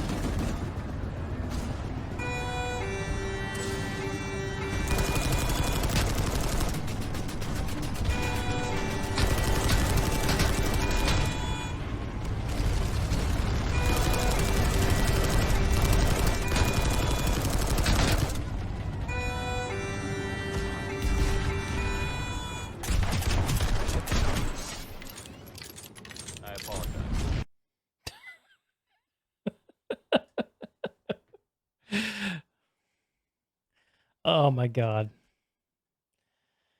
Okay. All right. Like I mentioned before, there's one more topic I got to cover. And honestly, I'm blasted. I prefer to save this, but I got to talk about this while it's fresh. And it's regarding my commentary on the Hydra disqualification last week. It's essentially this. Anytime really we engage with the world around us, we have to do so with imperfect information. Rarely do we have the luxury of being a master of a domain, of every domain that surrounds us. And it's up to all of us to choose to engage. We don't know all the factors. Last week, I watched an interview between Gretchen and Shoctorr, where I speculated about, I commented on some of the things that Shoctorr said and did, and I speculated about Gretchen and some of Gretchen's motivations. And I'm bringing this up because after looking back over the footage, I think that I crossed a little bit of a line. And I'm just going to own up to it. I really don't want to be the guy in the position of canceling people, deleting people, disregarding them, dismissing them. I really want to include everyone I can who's a part of this community. And I think I said stuff like, this person believes X, and they're using humor, and humor can disguise pain, and what's that mean? And just did some armchair psychologizing that I think was in poor taste. So I'm going to do my best going forward to talk not about what's going on in people's heads, but to talk about things people say and do. And it's a fine distinction at times, but an important one that I'm going to try to be a better custodian of. And I need to thank, let's bring up the thread. Okay. So this is the Reddit thread from my video from last week. And Halo Spud brought this up. So thanks for Halo Spud for calling it out. And I said something in response to a different comment here that is true for me. And here it is. Someone took the time to write me some feedback. Thanks for taking the time to write this. I'm open to the idea that I got this wrong. I'm going to review this footage today with your commentary in mind. So that's what I did. And just to be clear, I am open to the idea that anything I talk about, I get wrong. And I hope that if I do that, I do it in a way that doesn't burn bridges, doesn't piss people off, that doesn't make people feel small. And I just got to try to be better here. So what Halo said was, I was asked to do a podcast, and Halo is a part of Hydra. I think maybe part of the leadership. I'm not sure. I was asked to do a podcast stream interview about the Hydra disqualification, and I declined on the basis that there isn't anything to talk about that isn't total guesswork. We don't know why we were disqualified. We've had no communication on it. You can go round and round guessing at this, but without further information from RPG, it's a big waste of time. I don't expect anything from RPG. Wrel's seen enough of Reddit to know that they're only going to lose from doing that from a PR perspective. It does just seem wrong at a moral level to disqualify whole outfits and not say why. We've no way to respond to this, no evidence to refute, no case to argue. There's just been nothing. Basically, we're banned because Wrel says so, and that ain't right. In regards to your stream, I would say that in your future, you should cut the psychoanalysis based off of single sentences because it's dumb and insulting. You should also make an attempt to contact people and get information directly before putting these things out rather than just guessing based off of random scraps and snippets. I have much more respect for the streamers who made an effort to contact us before talking about this. That's the right way to do things. So, a couple things. Yep, the armchair psycho stuff, I just talked about that. Basically, for me, I worked a lot on myself, and I get excited about sharing things that I've learned and insights. And sometimes when I apply these to people, I can do it in a way that's overly excited and doesn't properly account for the person's feelings and interests. And I think that's kind of what happened. So yeah, that's a note. My response here,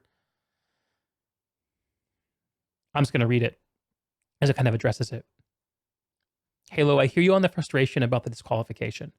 In your shoes, I'm sure I'd feel it too. I do think there's still value in discussing it without perfect knowledge, but it's a tricky balance. Per your note about the armchair psychoanalysis, yeah, I can see this landed awkwardly. I think in my excitement to bring in some useful seeming ideas to the conversation, I said or suggested some things that were in poor taste, which I regret and will not be repeating. Lesson learned. And I just said that I feel like I could learn a lot more about the Hydra situation because there's just a lot of negative space in it.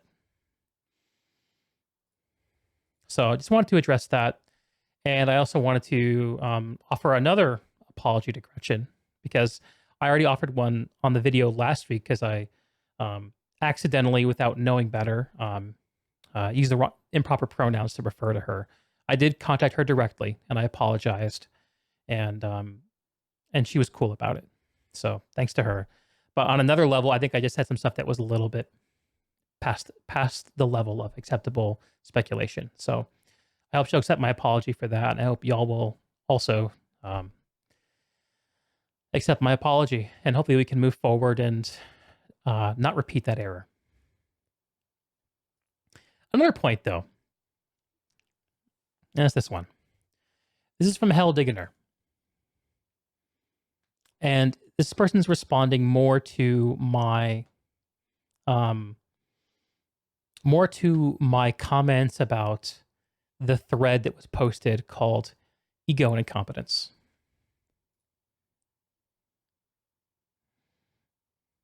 Thanks, Van. Thanks, Kai. Yeah. Like, the thing I don't want to do is create a streaming community that's based on taking the piss out of other people. I don't think that's really cool. And it's okay for people to dislike my content. Like, fine, no worries. Not everyone's up for what I have to do.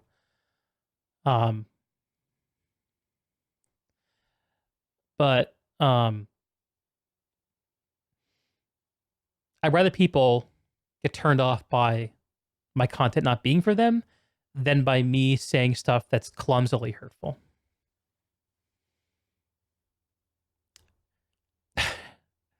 I'm not going to repeat what you said, Kai, but I appreciate the sentiment. I don't want to sound egotistical about it. Yeah, it's hard to apologize. And I have the benefit of having read the feedback, thought about it, and then responded the following week. It's easy to apologize like that. When you're on the air being called out about your shit, it's hard to apologize in the moment. So I respect the difference there. You checked into that at work and it was just a disaster. Yeah, I wonder if Cyrious is gonna republish that, or if he's gonna let it live on a stream. We'll see. But let's talk about this. And actually, I totally forgot that I have a super interesting video I wanted to drop in. But I'm afraid if I post it, I'm gonna lose people. If I play it now, because this is the end of a very long show. Let me see if I can summarize. Maybe I'll play the introduction to it.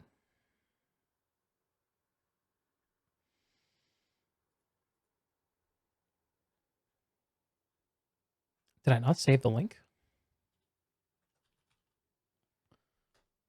Huh, maybe I didn't.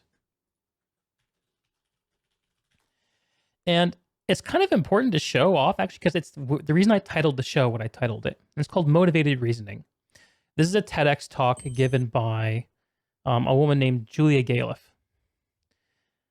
And I think it's pretty interesting, and it's something that can characterize a lot of our conversations. And this has a pretty polarizing title, but again, I'm going to do what I always do. I'm going to err on the side of going into more accurate detail rather than keeping it brief. So, hope you all are along the ride for this. We're going to listen up to what Julie has to say about why you think you're right, even if you're wrong.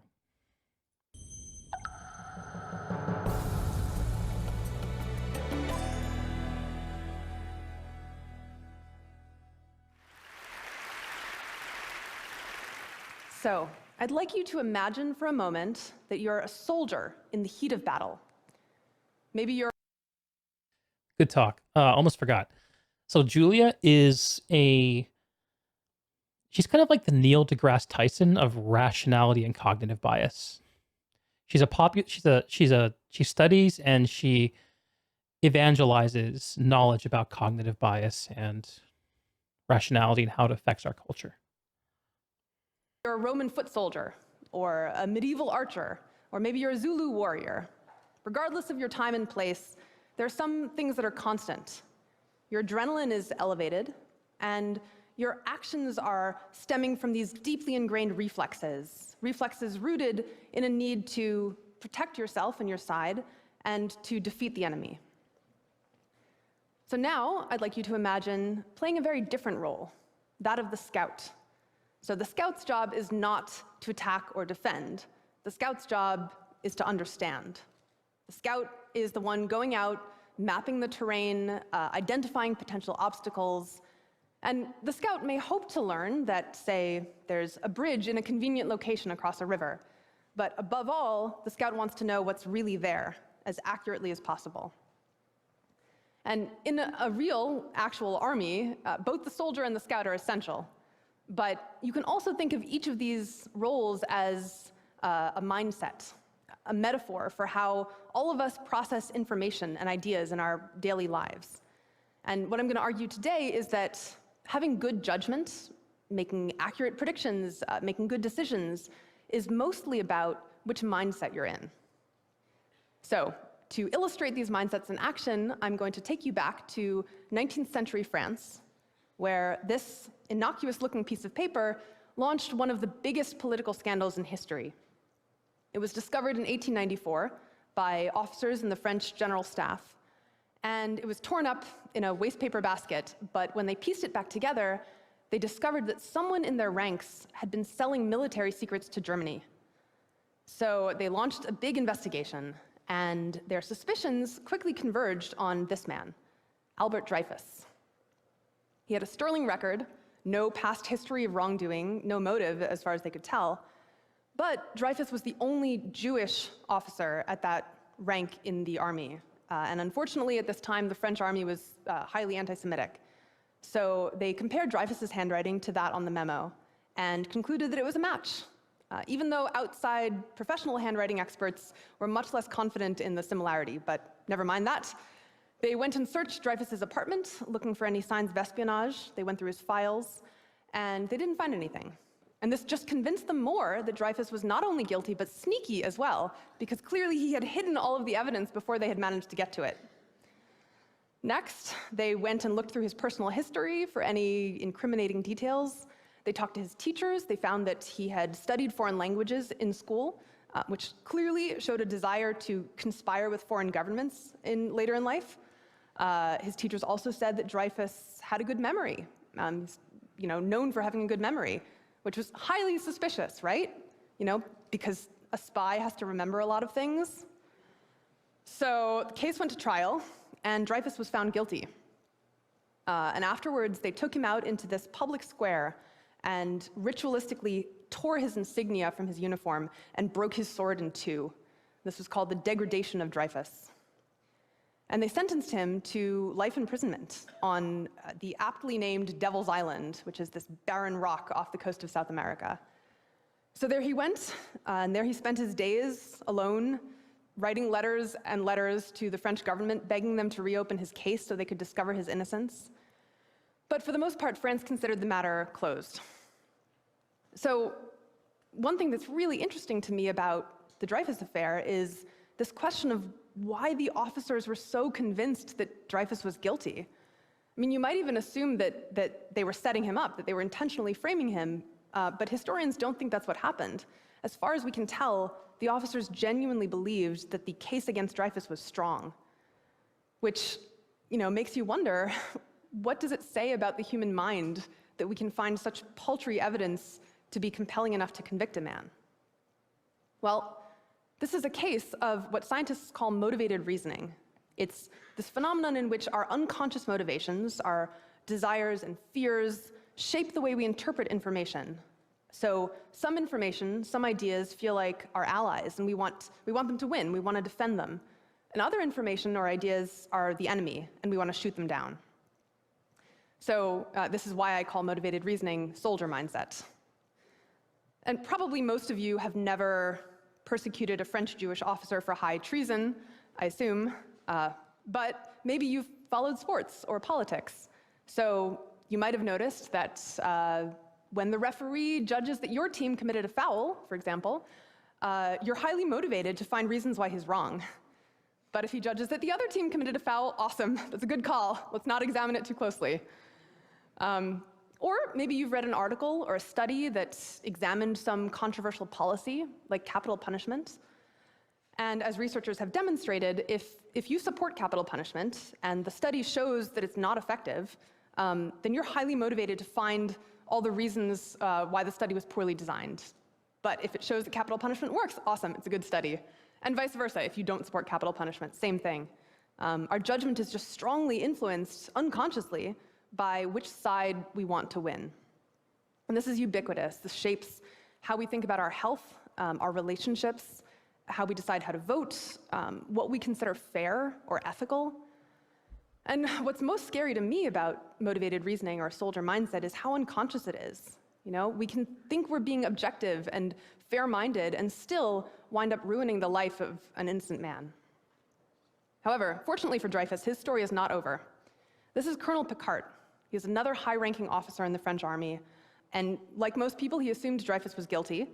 Also, like most people in the army, he was at least casually anti-Semitic. But at a certain point, Picard began to suspect, what if we're all wrong about Dreyfus? And what happened was that he had discovered evidence that the spying for Germany had continued even after Dreyfus was in prison. And he had also discovered that another officer in the army had handwriting that perfectly matched the memo, much closer than Dreyfus's handwriting. So he brought these discoveries to his superiors, but to his dismay, they either didn't care or came up with elaborate rationalizations to explain his findings, like, well, all you've really shown, Picard, is that there's another spy who learned how to mimic Dreyfus's handwriting, and he picked up the torch of spying after Dreyfus left. But Dreyfus is still guilty. Eventually, Picard managed to get Dreyfus exonerated, but it took him 10 years, and for part of that time, he himself was in prison for the crime of disloyalty to the army. So, a lot of people feel like Picard can't really be the hero of this story because he was an anti-Semite, and that's bad, which I agree with. But personally, for me, the fact that Picard was anti-Semitic actually makes his actions more admirable, because he had the same prejudices, the same reasons to be biased as his fellow officers, but his motivation to find the truth and uphold it just trumped all of that. So to me, Picard is a poster child for what I call scout mindset. It's the drive not to make one idea win or another lose, but just to see what's really there as honestly and accurately as you can, even if it's not pretty or convenient or pleasant.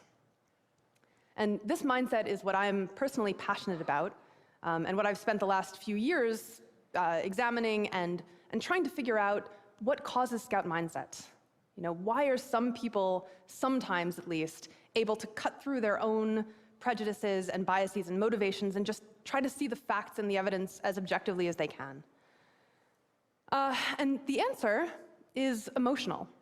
So just as soldier mindset is rooted in emotions like defensiveness or tribalism, scout mindset is too. It's just rooted in different emotions.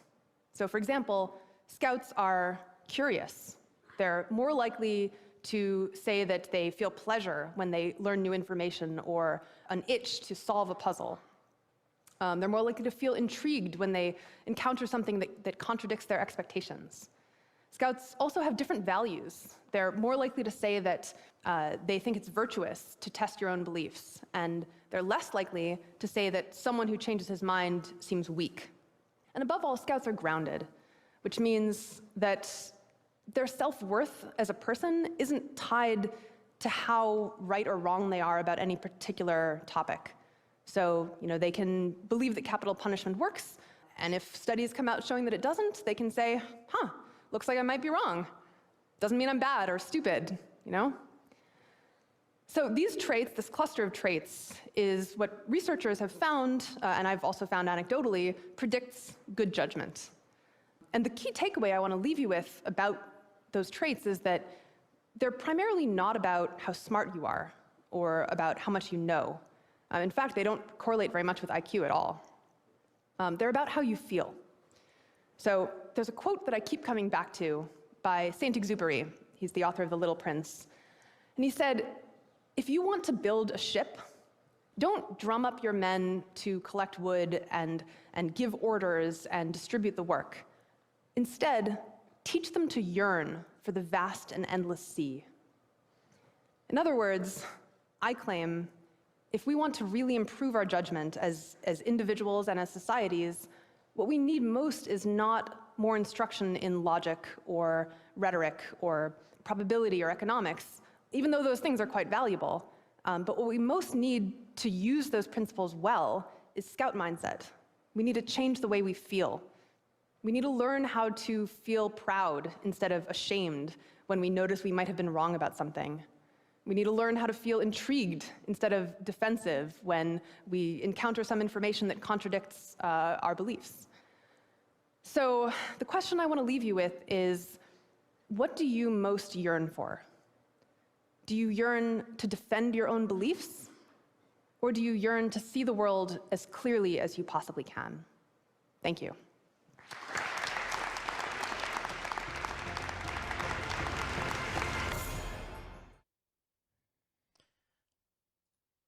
So that was Julia Galoff. And Kai, you're correct. That is the name of the show. And that was planned. So it should be obvious why YouTube recommended this to me. The idea of scout mindset is right in my wheelhouse. Y'all have heard me say that I like being wrong because it means I get to learn something. And actually, last week I was accused of being wrong about something. And I want to look at that. This is Heldigener. I might be saying that name incorrectly. Since the bans had just occurred, that was the main talking point in the comments. And he's referring to the post Ego and Incompetence by a no-name user, which Anon did participate in, but since the original post itself was piggybacking more off the popular Reddit topics from the previous 2 days in order to get traction and visibility. Those being 1v1v1 outfit alliances, and did they learn nothing from the community-run events. Basically, he was adding fuel to the fire and trying to redirect that attention toward core issues. But at 44 minutes, when you read off the first couple paragraphs, you saw what you wanted to see. You wanted to see a salty vet being toxic and unreasonable.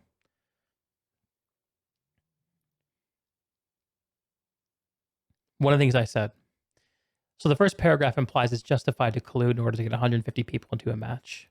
That's not what Anon was saying at all. You know what? Let's watch the footage, shall we? Let's just go through this properly. I'm about to fall over with fatigue, but this is worthwhile, I think. And this will be the end of it for tonight. Let's see if I can find it. This should be it. So I'm commenting, reacting to myself here. This is getting meta. This is a fantastically titled thread on Reddit from a non-user, no name, and who you can see I've given the tag Salty Vet. We'll see why. Let's see what this person has to say. Outfit Wars, Incompetence and Ego. So you make a format that requires 48 players. And act surprised Pikachu and people from other outfits join together to fill the pop. You make a 3-way fight format. Then act surprised when one team with equal pop gets focused. If only people had said this format and this competition were stupid and absolutely not designed well. Oh wait, that was the overwhelming response. The absolute ego trip to just ignore the community made competitive formats to make your own, and when it fails, it gets abused exactly how people told you it would. Nothing gets changed. Wow, this drips. This fucking drips. Okay. So, the first sentence, the first paragraph. Pibble, I'm dying to know who it is. You don't have to tell me if you don't want to, but I'm so curious. Implies that it's justified to collude in order to get 150 people into a match. The 48 players completely justifies it. 48 players is so ridiculous that people should be able to do whatever they want to fill that up, which is a stupid fucking thing to say. Strong statement from Deeg.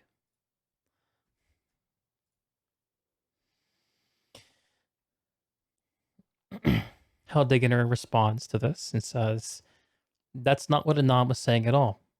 He was saying that, of course, groups like Hydra are going to form when pretty much every outfit is going to struggle to commit 48 people to outfit wars twice a week for over a month. This sentence is a stab at the devs' resistance to support outfit alliances, which is also the assumed reason why Hydra was banned. It has nothing to do with collusion or even ringers.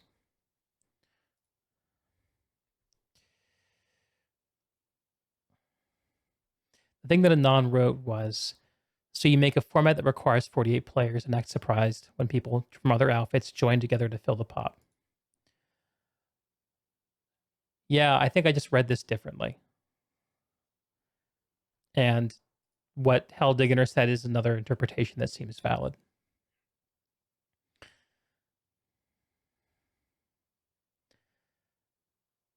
Pibble, you have some context. Oh, this is great.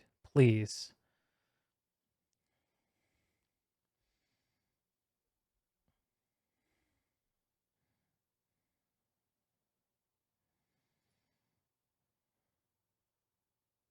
What was happening was the whole 17BR thing.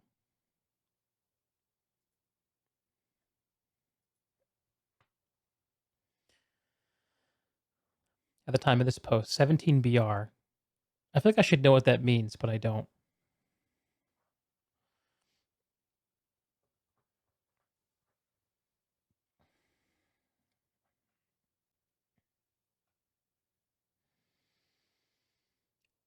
Three-way and help screaming ringer.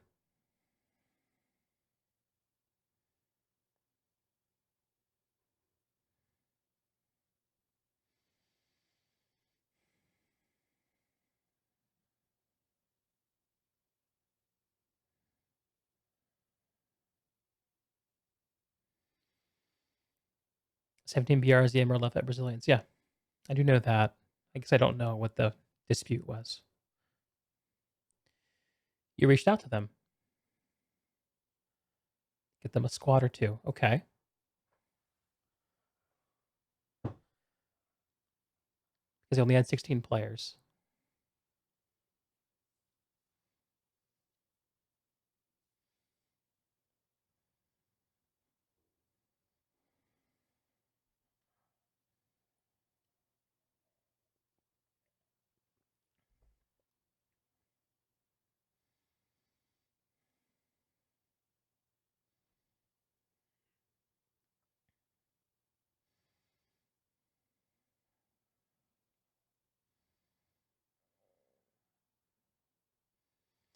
And help in three-way super competitive. Right.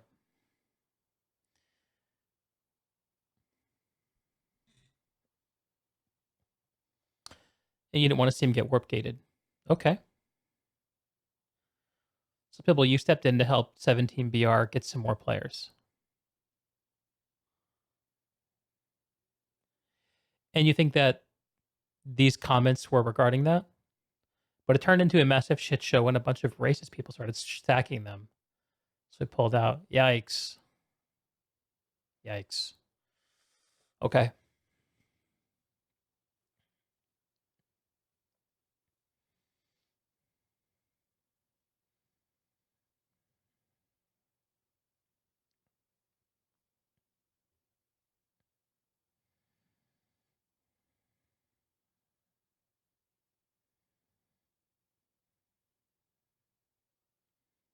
Hey, ground game. Okay. After that, ringers was the catchphrase, and the thing was.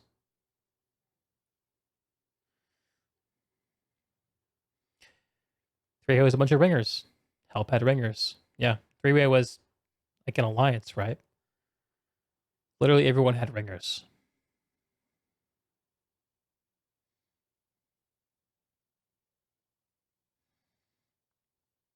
Because there aren't enough good players to go around.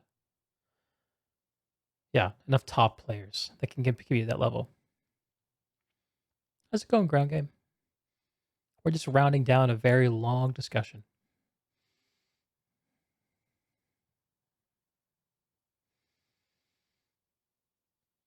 Gotcha.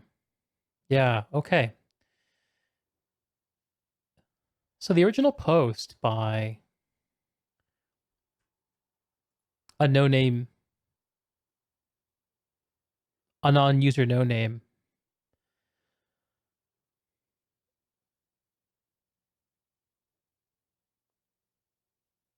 this post is calling out the whole situation.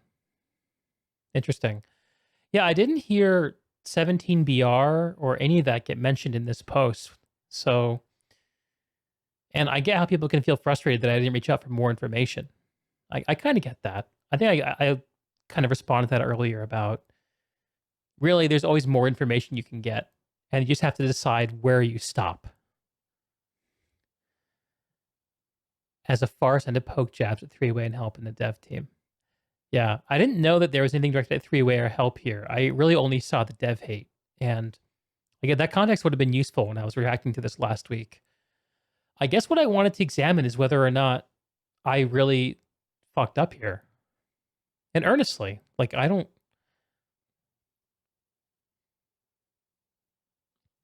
not sure if I gave a non-no. his name is such a chore. Her name, his name, her name, they's name.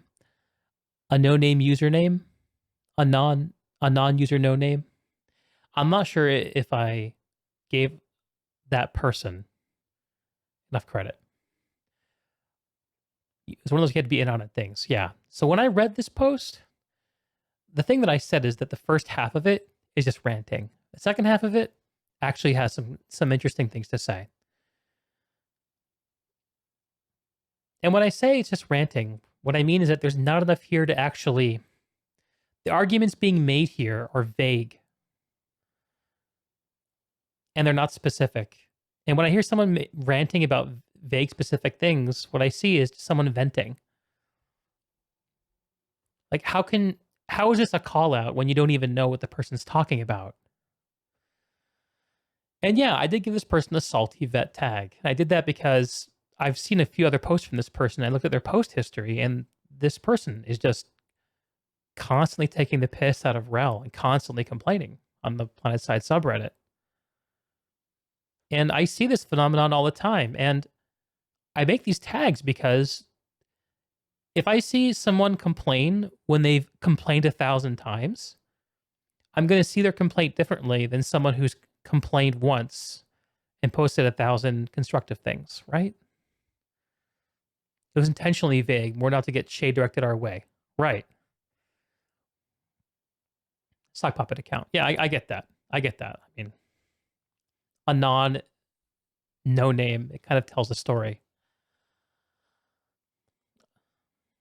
Well, it's good to know there's more behind it. I'm sad that there wasn't enough courage or that there was too much fear to actually post specifics about what they were upset about, because the result of it is I, not being an insider, had no clue.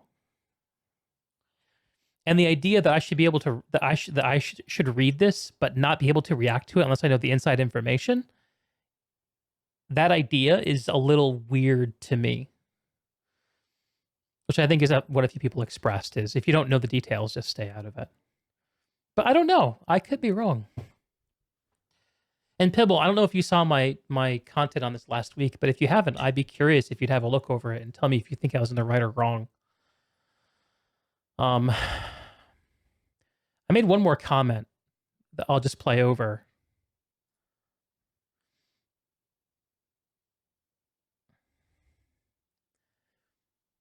It's always spicy on my stream, Perp. Salty vet tag's appropriate. Okay, so you're on the inside and you're validating my judgment, so that's soothing. This person believes the proper vector toward the person or people who produced it are going on an ego trip. Fill that up, which is a stupid fucking thing to say. Let's just pick up from where I left off. It's only a few more minutes. Let's see what else. Make a three-way fight format. The next surprising one team with equal pop gets focused. Yeah, this is a surmise. This is like this is referring to Hydra focusing the team with the full pop and warp gating them. So yeah, I made a guess there. The only outfit that's mentioned here other than Pigsnar 18 is Hydra, so made my best guess. We don't know that there's any surprise about this. We don't even know it has anything to do with their disqualification. It's a guess.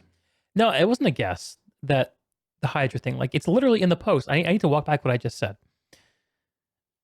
What I said wasn't a guess. I was reading what was written. I think. And what else here? If only people had said this format and this competition were stupid and absolutely not designed well, wait, that was overwhelming response. So I guess people gave negative feedback.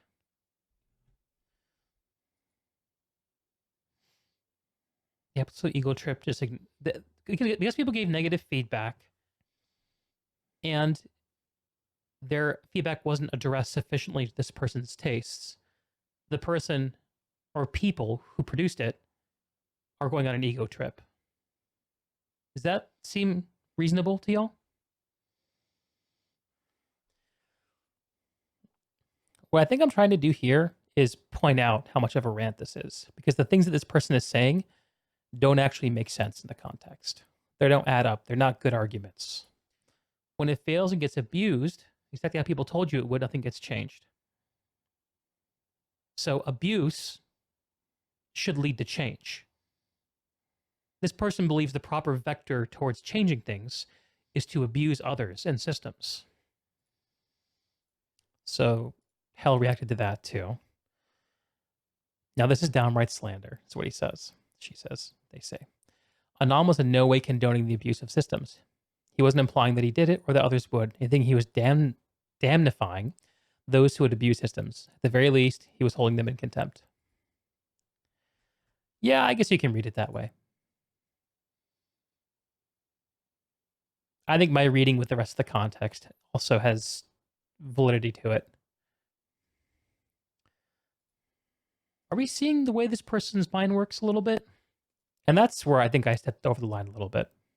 Speculating about the way a person's mind works. Like, I shouldn't be making those kinds of comments. And I owe this poor Anon person an apology for saying that. I think the rest of what I have to say is probably, I still agree with, though.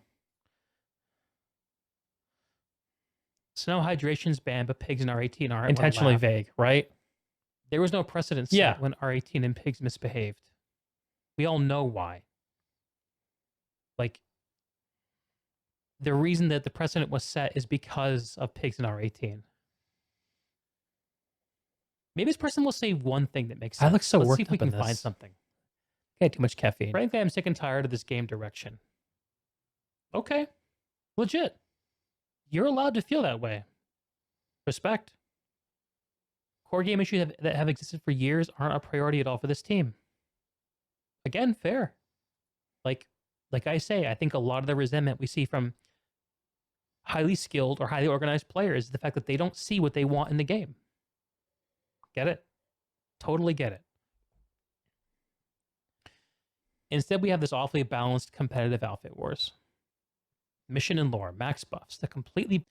Anyway, I go on to say that the rest of this post actually are complaints. That make sense. They're clear enough to actually respond to. But the first part of it is just vague ranting. Intentionally vague. Yeah, maybe intentionally vague, but I think ineffectively vague. Like, it doesn't succeed in saying anything. Which I think is a shame. But my main purpose in revisiting this is to be like, I'm trying to embrace the scout mindset that we just saw that video that lovely Julia was telling us about. Of, I'm open to the idea that I get things wrong. That said, I'm not going to allow a lack of knowledge from preventing me from looking at stuff. As time goes on, I'm hoping to make more and more contacts with the Planetside community, gain more and more context. We just had a long conversation with MightyBluJustice from TCFB about Soltech. That's the kind of stuff I'm talking about.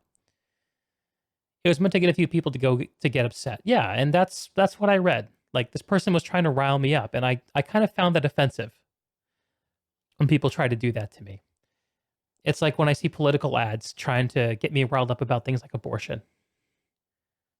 It's like, come on.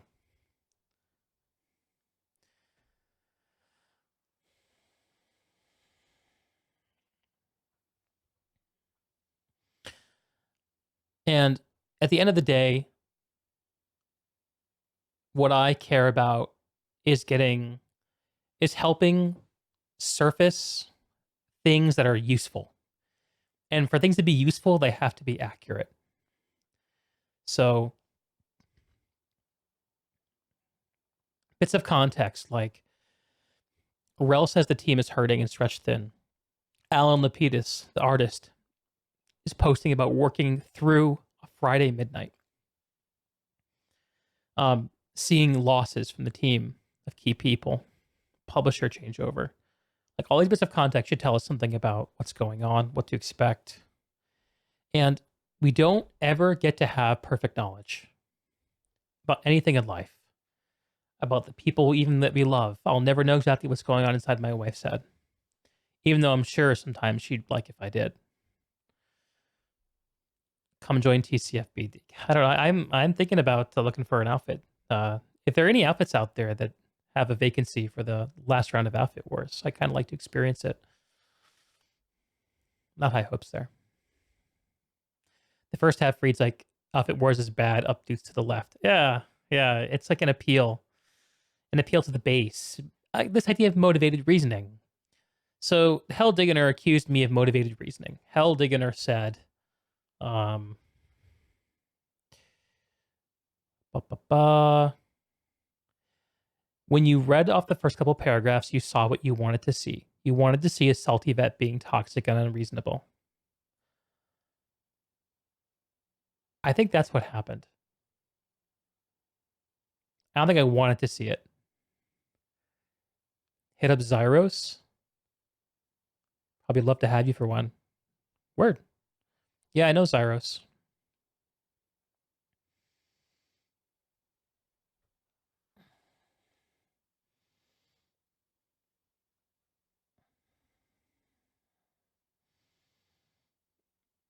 What outfit is Zyros doing Outfit Wars with?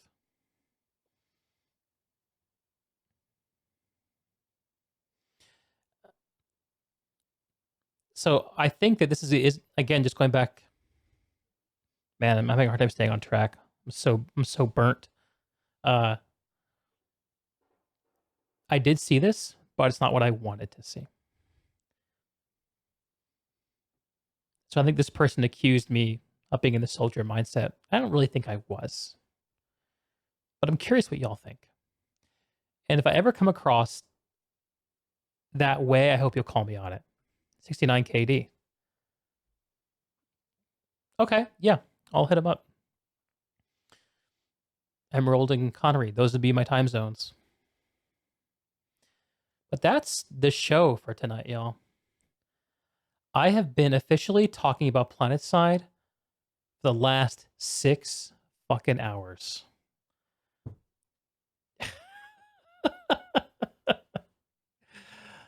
Holy shit.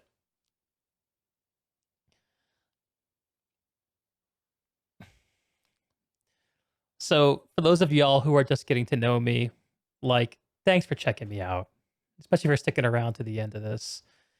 This is a weekly show that I'm doing. It's not its original remit was not intended to be Planetside focused, even though that's the way it's been going. So I next week we'll do another Outfit Wars centric show for sure. Because after the championships, after that I'm not sure where it'll go, but right now I'm working on the idea of a weekly Planetside show that can go on indefinitely. I'm not sure what it's going to look like. There isn't always going to be this level of content to talk about in the Planetside community. But I love this community.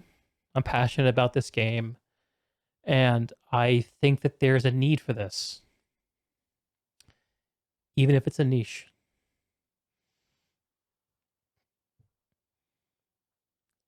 Kai says, I want to see Deeg give his opinion after trying to play Light Assault and Desolation and getting destroyed by Banshees. I know, like, I've watched that happen. Air is so dominant.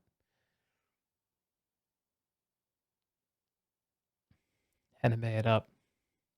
Thanks a ton for the stream. Yeah, Nick, thank you. Thank you for Planetside forever, dude. I'm glad you stuck around. That was a great time visiting good old Sizer. So yeah, even though I guess all I wanted to say is like, yeah, I'm gonna keep doing this in one way or another. This is too fun to put down.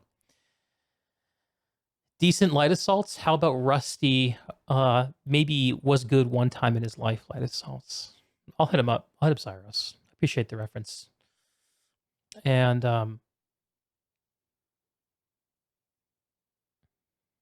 beyond that, I mean, if y'all are seeing this on Twitch, you should know that this show ends up on YouTube and it'll be chaptered out. So you can go to the section you care about. Deeg on YouTube. If you're watching this on YouTube, you should know that this is recorded live on Twitch, twitch.tv/DeegTV. And I also do random gameplay streams where I just chill with the chat and we talk. And I'm also doing this new thing where I do call-ins. People from around the community can just dial in and talk to me about stuff. I had a great 45-minute long conversation with Falco Arnold on the stream last week, just talking about Planetside battles and about his passion for wrestling and how that affects his casting style. Like cool conversations like that. I want to do more of that with the community. I think I'm going to do another one of those this week, maybe on Thursday. So watch out for that. And I want to give a shout out to everyone who subbed and followed the stream today. Official Zyorg, Chuck Baller, Grimjack, Pibble. Am I saying your name right? Pibble? Is it Pibble or Pibby? Howlin' Invader, Brandon MH, NS Operative 1337. I didn't get to your comment, NS Operative, but I'm going to try to get to that next time we sit down. Star-Lord, Commander Cyrious for the raid, of course. Hawks, A-Flick, Big A-Flick. Sauce and Binder, Pale Tiger following the stream. For Vanu, MightyBluJustice, and then for jumping on as well, Big Wow. Dead Karen Storage, wow, that's a disturbing name. Talvin for Drakenmancer, Liba, Larrington, The Lucent Eye, Big Woke, Mr. Cookie Hoon. I think that's everyone. Perp, you probably call in. Definitely do. Tell you what, I will try to announce that on Twitter ahead of time. So if you follow my Twitter, which is Deeg Thoughts, you'll see that. I think the call-in thing works. I'm just trying to figure out how to package it up and make sure people know it's happening. But I really love talking to people, as you can tell. But that's it. Basement Side Weekly, Planetside. I think I just pinned everything, and I'm going to go have a snack and pass the fuck out. Good game, y'all.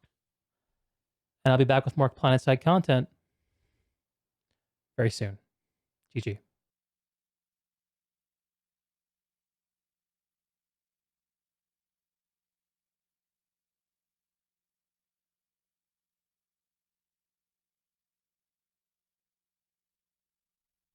Oh, Kai, you're right. Sorry. Here we go.